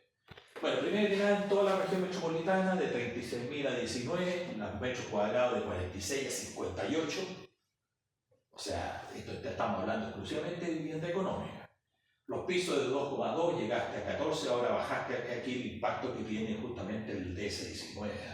O sea que aquí... se fueron para afuera los el impacto que tuvieron y el control también que había sobre los guetos verticales. Por eso este aumento tan significativo y ahora una baja, ¿te fijas? Y la categoría. Bueno, pasa al siguiente más que se llama un poco lo habíamos visto. Cuando tú te concentras en las estamos hablando solo de vivienda económica, o sea, estamos hablando de categoría 4, 5 y sobre todo la 3 hasta 60 metros cuadrados. Bueno, vivienda económica de 1.390 llegaste a aumentar en el 2006 a 15.000, después en el 2005 de nuevo 13.000, ahora han bajado 5.000. Los metros cuadrados por vivienda, a diferencia de la subida del dólar económico, en esta hubo una baja. Es por el departamento, sobre todo el gueto vertical y las cosas en gran altura en el sector centro.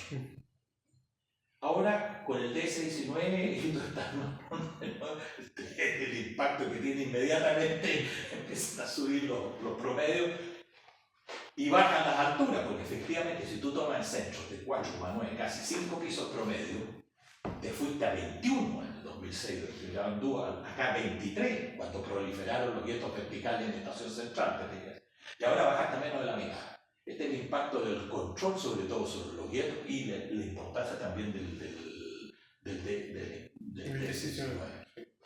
Bueno, en cuanto a categoría, también es súper alta, por eso es que justamente estos metros cuadrados, con una categoría que es más cercana a 3 que a 4, o sea, es más cercana al mercado, por así decirlo, pero no el mercado ya tipo 2, como en Las Condes, que se dio en el sector oriente, pero muy lejos, todo está muy lejos del estándar de una vivienda económica, que normalmente es 4. Acuérdate que siempre que superas el 4 ya tiene atributos positivos, ya el 3, digamos, tenía al menos 6 o 7 atributos positivos. Pero en la categoría de 1 a 5 considera atributos que son solo como de la puerta hacia adentro, digamos, de la vivienda. Hay también cosas que los vean en los 40, son cerca de 80 y tantos puntos. Pero no te considera atributos del entorno. condominio. Son básicamente son de diseño, terminaciones, instalaciones y diseño, después de diseño, ahí ven, échate para atrás, ¿cierto? Ahí lo tenemos. ¿Pero hasta aquí, ¿cierto? Sí, los 4 aspectos que toman. No, son todos constructivos.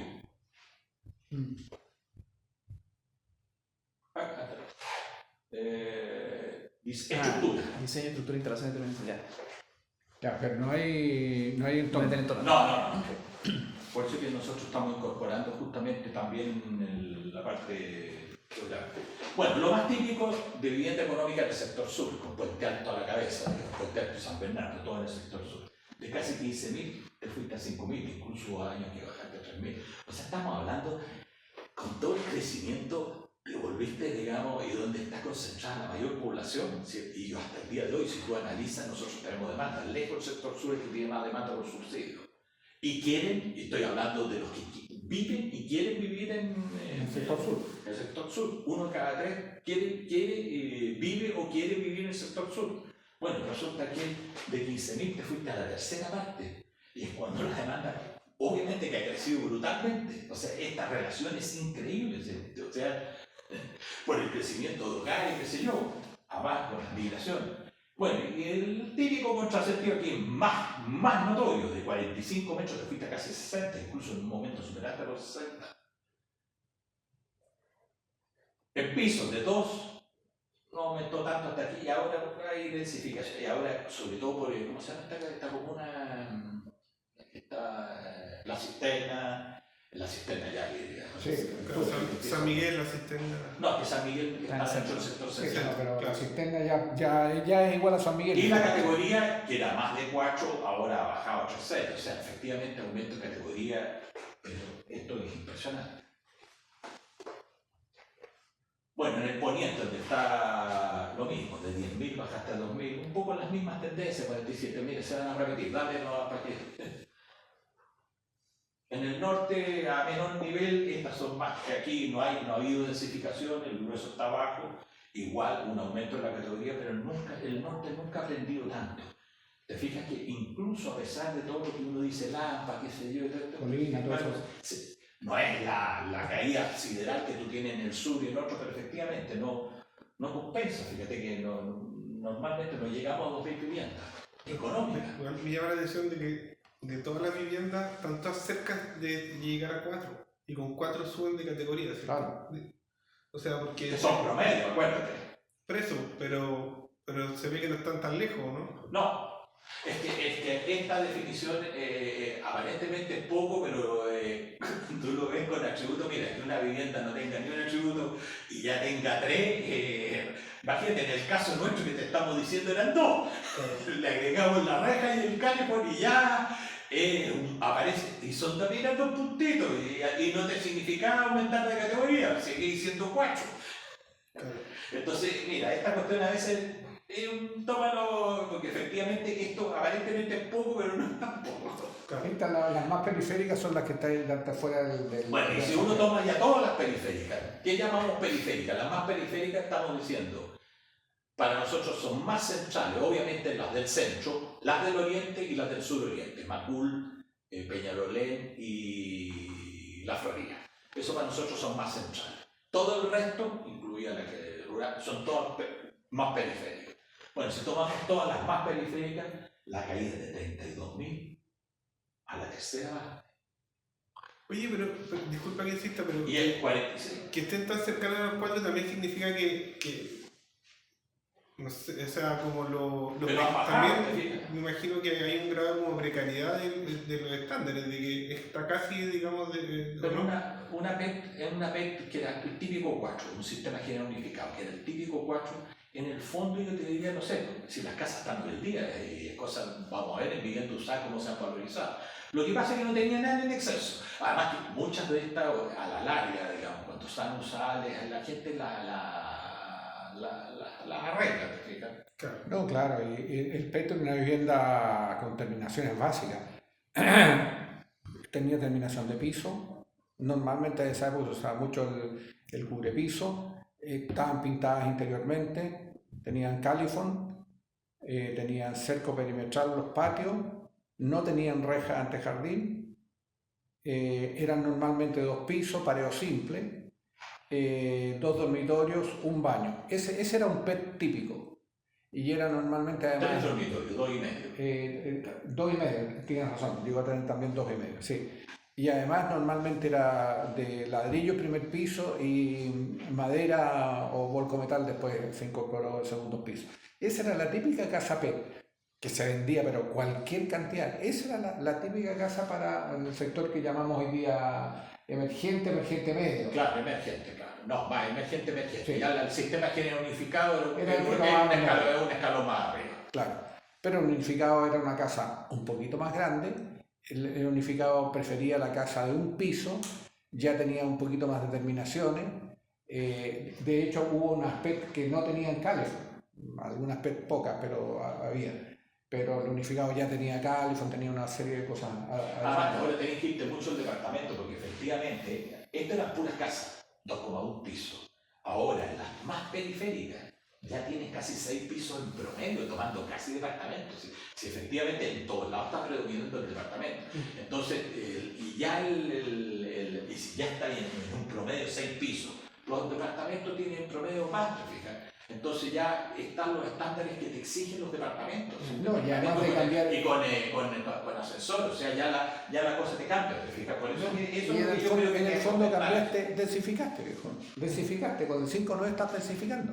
Por lo tanto, tu implicancia o tu incidencia del precio del suelo sobre el precio de la vivienda baja inmediatamente. Y sobre todo aquí, venlo tú que estamos tomando la más periférica, donde está el consumo suelo.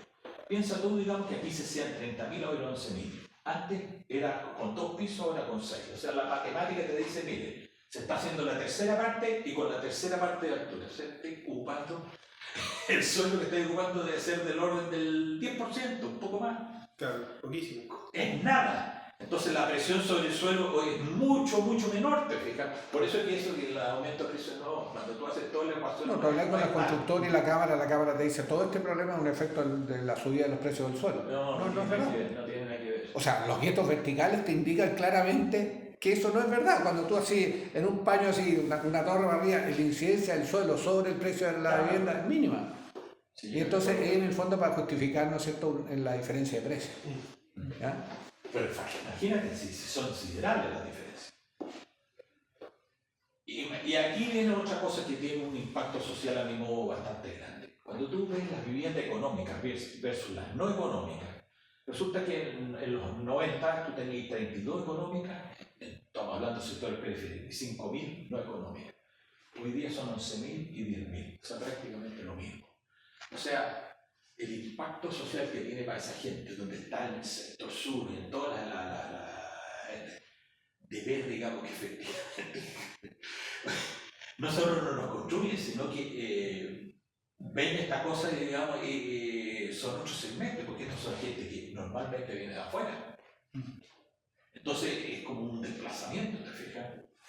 Bueno, estas tienen 90. Bueno, igual aquí pasa el mismo efecto, que eran de 100, ahora son de 90. Aquí de 46 y son de 64. Pero la cosa es que esta cosa que antes era prácticamente absolutamente cargado hacia la vivienda económica, hoy día está absolutamente cargado hacia esta equivalente. Y ojo, vuelvo a insistir, muchas partes de estas viviendas económicas no son subsidiables por precios. Por Sí, favor. Bueno, y ahora vamos a la evolución de los precios.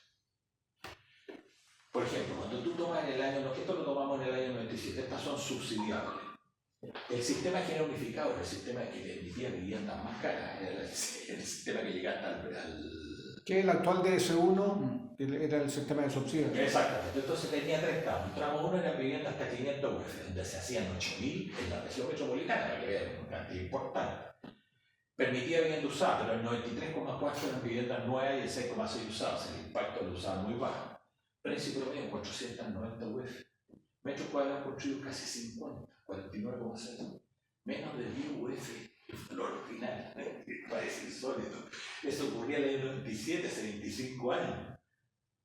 Bueno, el tramo 2 de 500.000. No, que ese es un dato que sería como bueno saberlo, que al final cuál es el valor de UF metro cuadrado real de un, Es que eso lo vamos de un vulnerable del DC19, que no es lo que hizo el subsidio. Exactamente. Pero aquí era más real porque aquí vamos a hacer los casos de vivienda económica de mercado, o sea, transar el mercado y no para subsidio. Entonces, vamos a verlo todo, digamos. En el tramo 2, 14,9, casi 15 UF, 55 metros cuadrados costaban 825 UF. Con el 90% corresponde a vivienda nueva, porque tú me decías que hay una componente de vivienda usada, pero es muy menor. Y la vivienda más cara, que llega hasta 1.500 UF, casi 95% corresponde a vivienda, 1.800 UF, 62,6 metros cuadrados, 20,8 UF metros cuadrados. O sea, el promedio del sistema general unificado era, si tú lo tomabas en su contexto general, salía un precio de 12,2 UF metros cuadrados. Ándate a la siguiente. Si hoy día lo comparamos con los subsidios que se pagan en el TS19, en casa, 1.300 UF, 47 metros, estamos con el mínimo, 27,7 UF el metro. El departamento, 1.452, 26,9 UF. Precio, 1.360, 50,3 metros cuadrados útiles, 27,2. Después, la emergente. 51 metros acá, 48 metros acá, quedan 49, 84,7. Todas estas cosas absurdas, digamos, que aquí valen muchísimo más caro y tenéis menos. Bueno, todas estas cosas. Y aquí 55, 42. El gran promedio es 42 UF metro. Si tú lo tomas el otro contrato promedio, 12 UF. Estamos hablando de 25 años. O sea, está claro que hay una corrida de precios que no tiene Estas solamente una relación con con el precio de los materiales. Hay corrida de precios de rentón. Pero vámonos a la de mercado. Pásame a la siguiente. Pásame a la siguiente. Sí, ahí la va a hacer. ¿O está repetido? Este es los montos de los subsidios actuales. En donde el monto, para estos precios que acabamos de ver, el porcentaje de subsidio en el primer caso es 97,8. O sea, tú pagas el 2,2% en el primer caso. Y además 2.800 son irreales, porque en realidad el precio de mercado de esto es más del doble. Bueno, para que quede ridículo, por eso es lo que te digo, la relación 1 a 100. Esto es una verdadera rifa. Ponís 1 y te ganáis 100. Bueno, acá 787, 46%, y acá el 25%. O sea, prácticamente en un DS19, hoy día el promedio casi llega al 40% del precio de subsidio. Eso es lo que pone, Y el eso es subsidio lo que pone el Estado. Y el Estado está colocando de 872 UF. Bueno, después vamos a ver los valores subsidios, en realidad. Bueno, estos son los precios, en realidad se me coloca. ¿Cuánto vale una vivienda económica en el margen de 60 metros? Vivienda económica nueva en marzo de 2023. Esto está tomado, son miles de casos que tomamos en el portal inmobiliario desde ahora en marzo. 60 metros cuadrados, un caso en promedio te vale hoy día 3.340 UF. O sea, 55,7 UF. Por eso yo te decía que las viviendas económicas en el límite sobrepasan largo el subsidio, porque el subsidio máximo es un proyecto de integración social en el Gran Santiago llega a 2008. Si tú lo tenías en, qué sé yo, en partes más rurales, te llega a 2004, en partes, qué sé yo, un poco más cercanas, te llega a 2006. Bueno, aquí el promedio de una casa, bueno, el promedio de un departamento de 60 metros cuadrados, o sea, estamos tomando 58 útiles, porque el promedio tiene más o menos unos 4 metros cuadrados de terraza, por lo tanto se toman todos, entonces llegar a los 60 construidos. Esto vale 3.305, 55. O sea, una vivienda al límite de la vivienda económica, nosotros como promedio general de la región metropolitana te sale 55 UF metros cuadrados, lo que antes te costaba 20. Acá está 21,2. 19,3 te costaba una casa, el promedio que esta es la vendía como mercado, no como subsidio, que la otra era con subsidio dentro del PEP. Cuento corto de 21 te fuiste a 55. Esto está tomado porque nosotros teníamos en ese momento con la corporación un boletín que sacaba la COP con la Cámara Chilena de Construcción. Yo que hago hartas casas elegantes también. ¿Sí? Y se quejan demasiado por dictando, salen a veces 50, 60 metros cuadrados y como, no puede ser. 60, no, pero sí. Eso se ve. Eso está, ¿ah? Bueno, y aquí viene un poco, queremos entrar a ver, digamos, cómo han evolucionado los subsidios que aporta el Estado y cuál es la eficacia de los programas. Tú tenías el número, este es el número de subsidios pagados, el monto promedio de subsidios. Los pagados, porque muchas veces generalmente los ministerios entregan una cantidad de subsidios, pero no todos se aplican. Aquí hemos considerado todos los subsidios pagados. Y ojo, que en esta época había dos modalidades dentro del subsidio. Una en donde se entregaba a las personas el subsidio y las empresas constructoras, las que te contaba Mario, construían y uno iba y aplicaba el subsidio. Pero había otras, digamos, donde todavía en las modalidades Servio, de básica y progresiva. Siempre asignado. Exactamente, se hacían las llamadas licitaciones, entonces, y por estado de pago la pagaban y después la asignación, la parte inmobiliaria la hacía el Estado. Aquí hemos incorporado dentro de los subsidios esa solución. Bueno, vulnerable, el 90-93 era casi 12.000. El promedio por subsidio era 148 UF. En sectores medios y emergentes, PET, el unificado, etc., 20.248, con 114 UF por subsidio. El plan general se entregaban 32.000 subsidios, 32.000 a 127. Bueno, para hacerles corto el cuento. En el periodo 2018-2021, el número de subsidios en vez de 32 bajaste a 12.000, 20.000 menos al año. Pero estáis entregando en vez de 127, 617. Y esta es la tendencia, como vimos, imagínate, en un DS, rotamos a ver un DS19 hoy día, porque nuevamente lo subieron, están pagando más de 800 UF por resolución promedio. O sea... Dramático, o sea, el Estado está poniendo mucho más plata, y está haciendo casi un tercio de la unidad que hace antes. Claro. Ahora pásate al siguiente. O sea, si eso no es correrse... Aquí dentro de los que entrega el subsidio, porque efectivamente, y aquí es lo que está ocurriendo, y vamos a ver de la eficacia y cómo la eficacia va cayendo en caída libre, digamos. Incluso en el DS19, que tuvo un gran éxito, hoy día es mayoral. Bueno, cuento corto. Los subsidios otorgados, 23, 26, 21, 36, ahora van en 22. Estos son los que se pagan. Los pagan, incluso esto incluye vivienda usada. O sea, la gente hoy día, el sábado pasado en el Parque O'Higgins, nosotros estuvimos presentes con todo equipo que recibieron de las autoridades su Estuvo Mirador Laguna, claro, y Villa Panamericana. Pusimos equipo ahí a vender viviendas. Reciben la persona, le dan un cartón que es como universitario, seguramente toma champaña con la cena, pero efectivamente para que tú digas, hoy día el número de subsidios que realmente le paga es casi la mitad, el 57%. Nunca fue 100%, pero de un 87,6% de aplicación hoy día es un 57%. El resto de los cartones se pierden. La gente no lo... Pásate al siguiente, que te muestra la eficacia del programa. Este es el caso del DS19. Si nosotros tomamos todos los DS19 que se asignaron en el llamado 2020, ¿por qué? Cuando tú asignaste el 2020, bueno, tú has participado, digamos, así que sabes de ese cuento. Te dan un plazo, digamos, para que firme un convenio con el Servio, hay una serie de otras cuestiones, por lo tanto, los que entregaste del 2020 quedaron a fines del 2020. Entre estos 6 meses, cuento corto, estos son los que en teoría debieran terminar este año, entregarse. Bueno, resulta que las salas de venta, el ministerio dice cuáles son los que tienen sala de venta para informarle a la gente dónde puede ir a comprar cada uno de los proyectos que se asignan.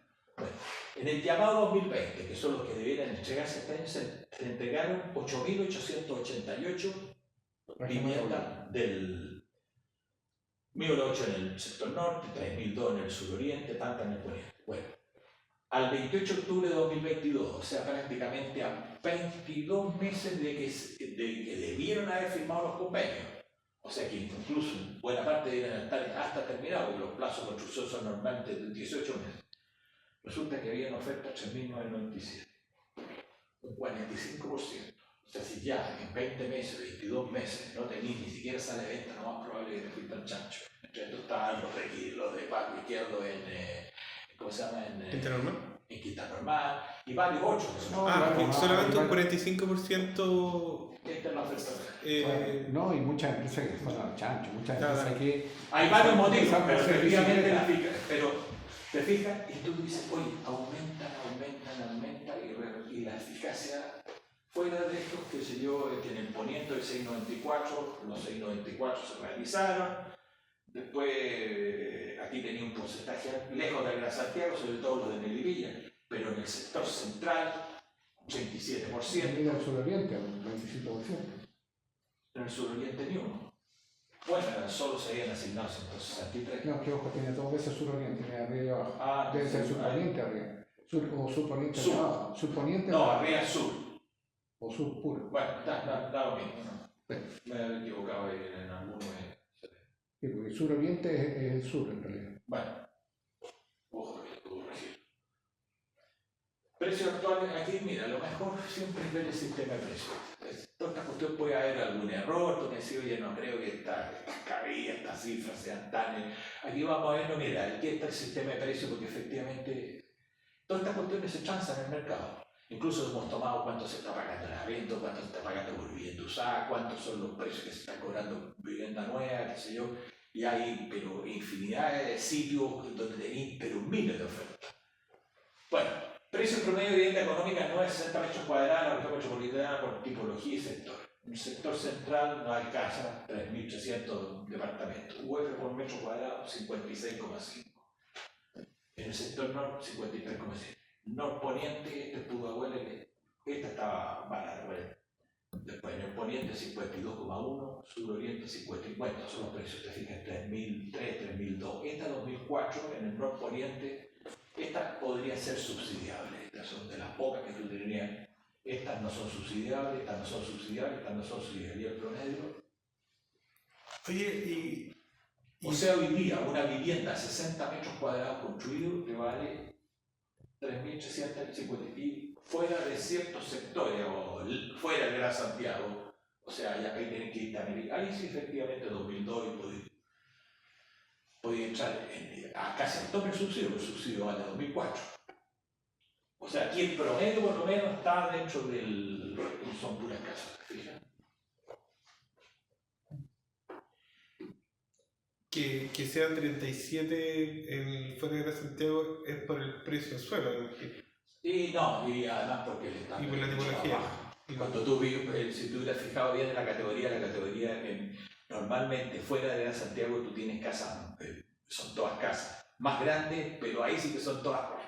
Incluso aparecen unas 5. Yeah. Y estas son las usadas. Cuando tú te vas a vivienda usada, estas son todas viviendas usadas. Casas de 60 metros cuadrados, el departamento también de 58 porque están bueno, un poco más barato, pero llega a un promedio de casi 2.900. Tampoco el departamento promedio que hoy día se vende a través de estos portales de vivienda usada, tampoco son subsidiables en promedio. Y tiene un valor de 48 UF por cuadrado. Parece eso. Bueno, aquí te va lo más relevante para mí, los valores promedio de arriendo. Un arrendo promedio de una vivienda de 60 metros cuadrados hoy día te paga 4.75. Entonces 4.75 cuando tú puedes destinar a lo más un 40% quiere decir que el arriendo promedio de una vivienda económica de 60 requiere un ingreso de 1.900.000. O sea, el arriendo está cercano al sueldo mínimo. Exactamente. ¿Cómo? ¿Qué es lo que decía la Ah, señora en Antofagasta, que yo te decía, oye, yo gano esta cantidad y tengo que pagar eso? O sea, o elijo comer o elijo una residencia. Me voy a una toma. Po. Si tú te vas al suroriente, Peñalolén, Macul, 508.000 pesos. Si tú te vas, qué sé yo, al sector norte, 511.000 pesos. Si tú te vas incluso aquí fuera de la Santiago, 891.000. Incluso fuera de la Santiago, una vivienda de 60 metros cuadrados te cuesta casi 400 lucas. Claro, porque al final el fuera de Santiago tira harto para abajo el promedio. Claro, primero son casas, hay menos demanda, hay menos presión sobre ese valor y por lo tanto tienden a bajar, pero tienden a bajar de poco también, pues, ¿no? Sí, No es una gamba, bueno. Ahí está el debajo de menos. Entonces aquí hemos tomado incluso ya el caso más singular, porque ya lo peor de lo peor que existe es bajo de mena de Puente Alto. Y sobre todo los departamentos, porque los departamentos, esos ya, pero son diabólicos. Nosotros una vez fuimos bueno, aún así tú tienes que hasta 40 metros valen, hasta 40 metros, o sea, menos 40 metros 995, 41 no sé, 986, 46 1095 y aquí hay de 51, 1258, no sé cómo hicieron la ampliación esto. Los palafitos, pues, bueno, y los primeros pisos. 1271 con esto, total 1087, 45, o sea, 45 metros cuadrados. Estas se terminaron en el año 97, no se hicieron nunca más, o sea, tienen 30 años. Con 30 años, en el peor lugar, con 45 vale más de 1.000 UF. Sube el subsidio, inmediatamente, sube el subsidio 200 UF más y van a costar... Bueno, acuérdate cuando se aplicó el subsidio a la vivienda usada, claro. Cómo se vendían las viviendas entre familiares y todo esto. Este es un corte de un día, esto se hizo en un día. Resulta que había 67 de estos departamentos en oferta. 67.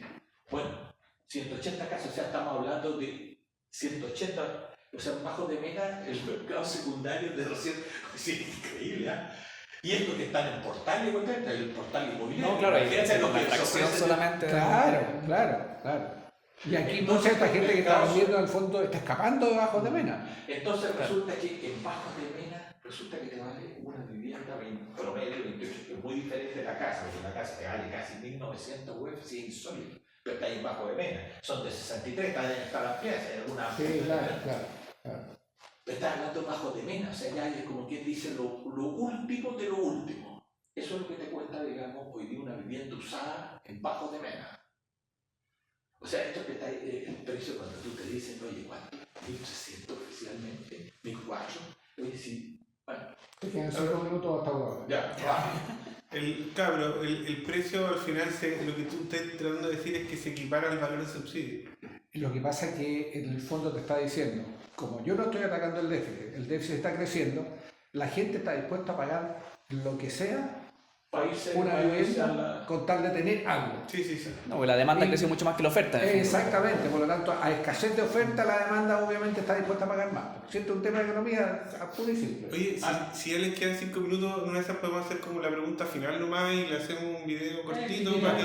Bueno, lo del déficit era lo último, digamos. No, porque después si se tienen que... Por eso... No, pero muéstrate el déficit, muéstrate el déficit. pasa lo siguiente. Esta es una de las cosas más importantes porque aquí está la población, esta es una estimación, una proyección que hizo el año 2019 que la publicó en 2022 el INE. Esta es de la población, cómo crecía de 7.100.000 en 10 años a 8.300.000. El crecimiento anual sería este. Bueno, gráficamente, nosotros estamos creciendo de orden de 60 a 70.000 en estos años. Imagínate, fuiste durante 3 años, superaste los impuestos, el impacto entre el 2017 de la inmigración. Bueno, te fuiste a crecimiento de más de 200.000. O sea, en 3 años te pasaste de 60 por 3 eran 200.000 al triple, 600. Son 400.000 personas adicionales en 3 años.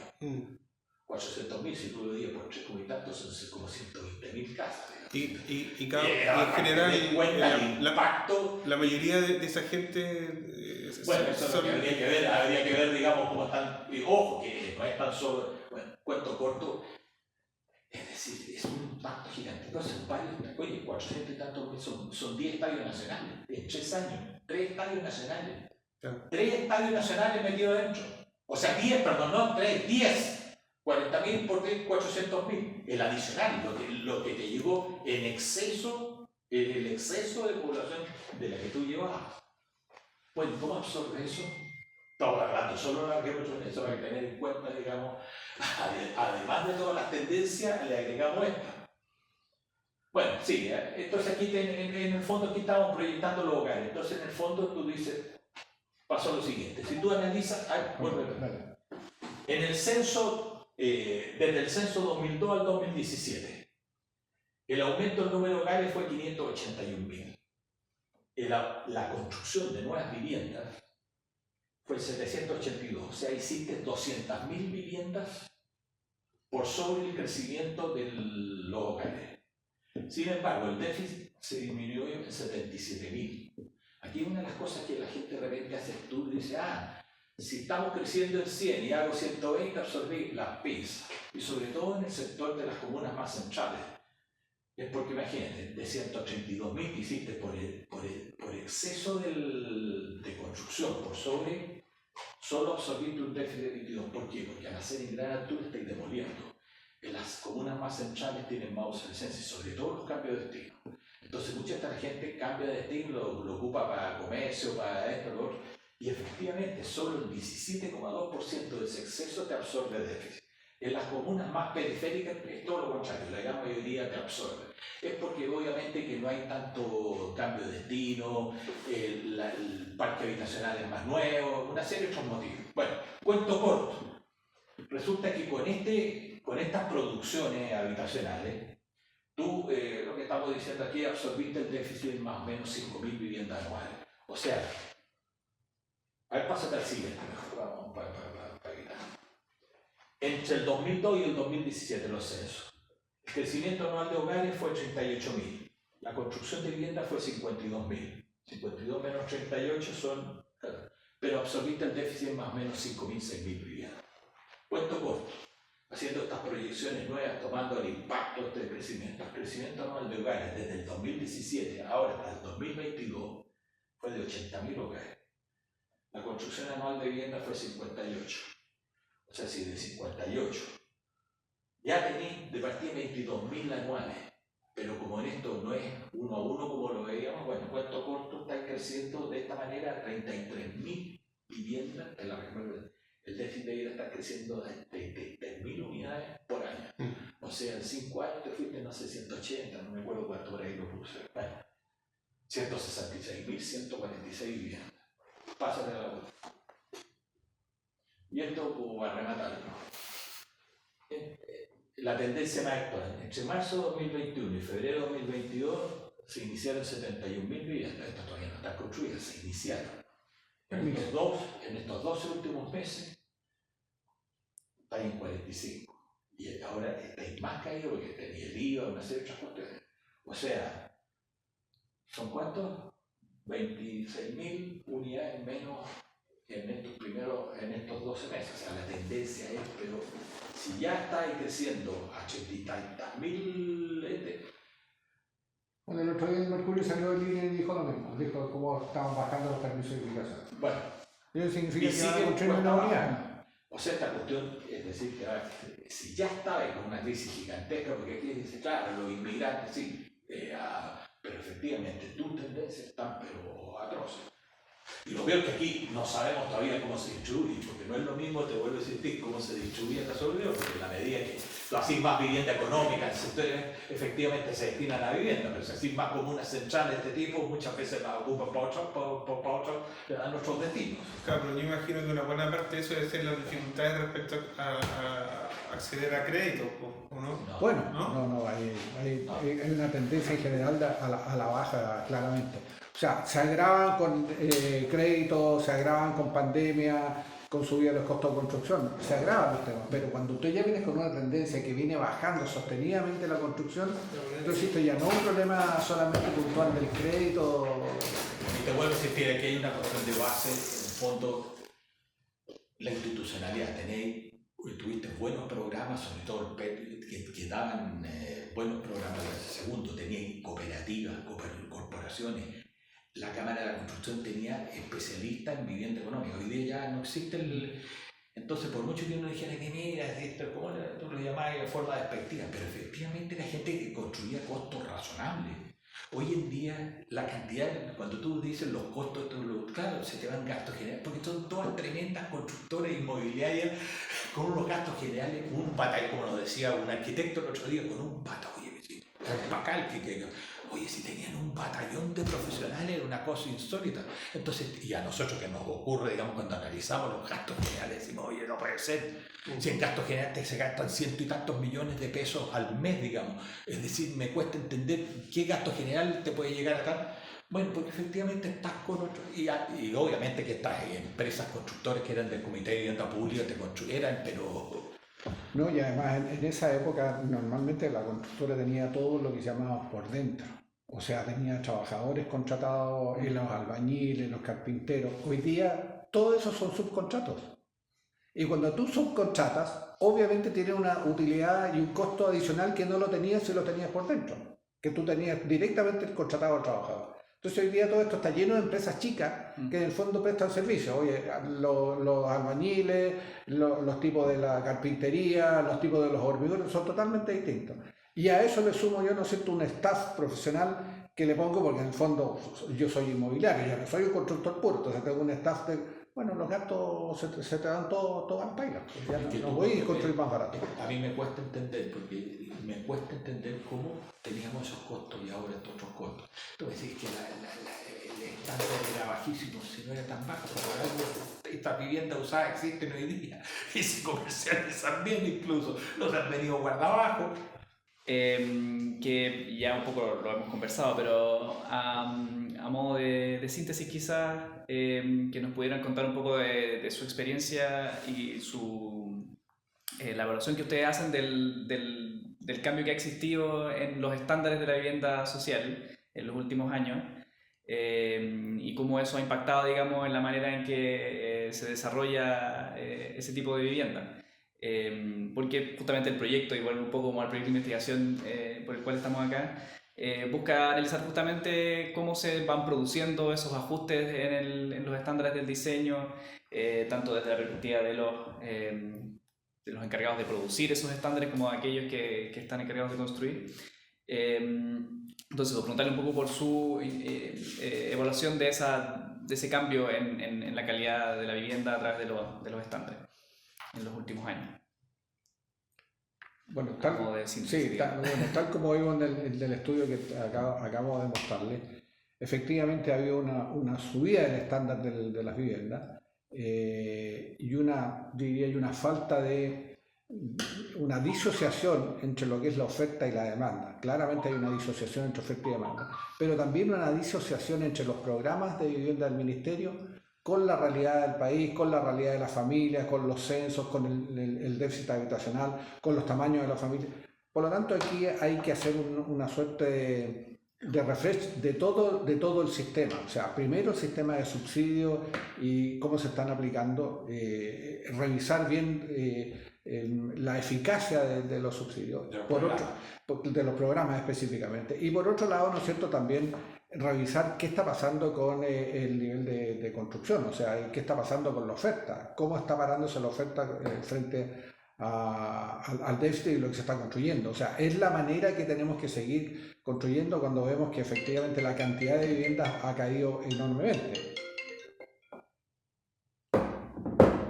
Y sobre todo, yo creo que no hay especialistas, no tan solo desde el punto de vista técnico, sino de lo que requiere de organización, porque efectivamente aquí estamos viendo que los déficits están descomunales, o sea, están aumentando enormemente.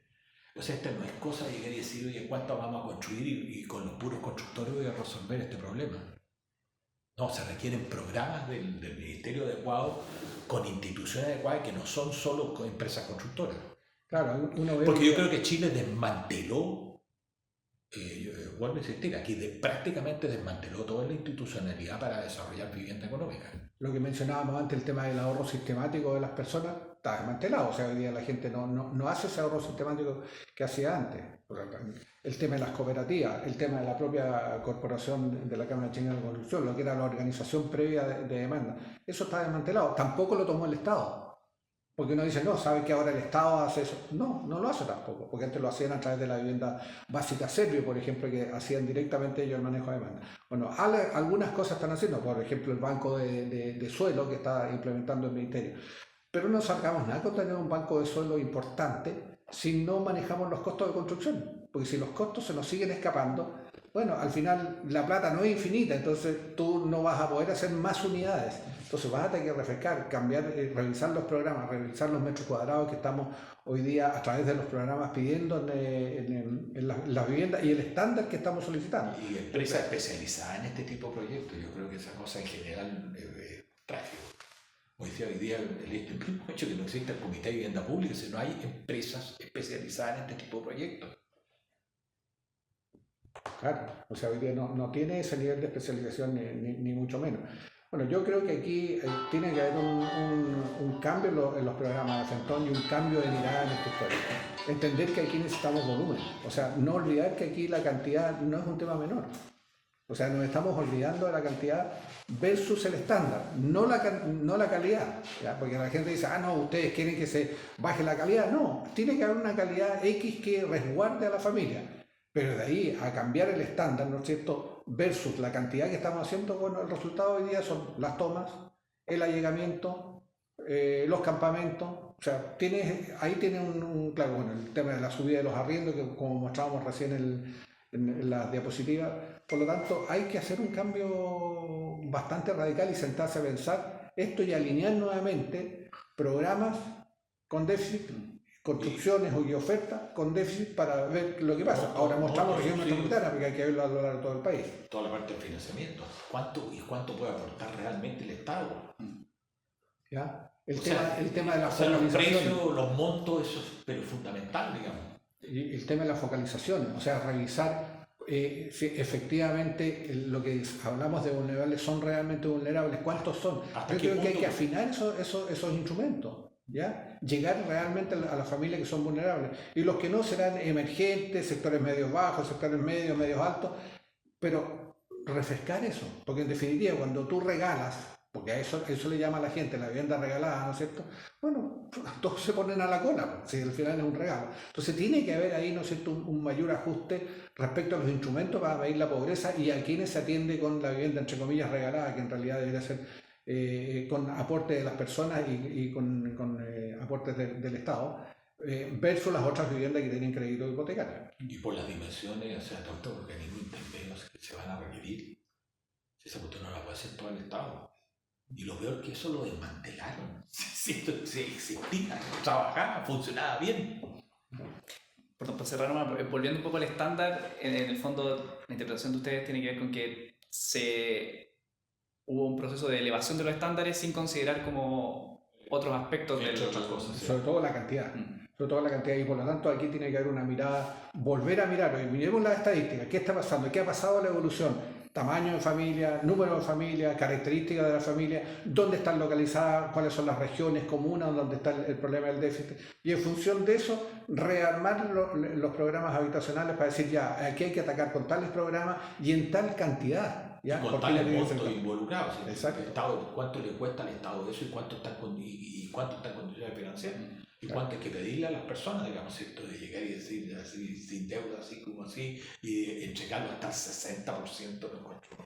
Claro, ahí estás provocando con esto estás provocando una desfocalización enorme y gastando mucha plata del Estado, ¿no es cierto? Dejando en la cola, como decía Pepe, de 4 dejas a 3 en la cola y a uno lo atiendes muy bien, ¿no? O sea, a uno le sirve filete y los otros no comen nada. No, ¿sabéis qué?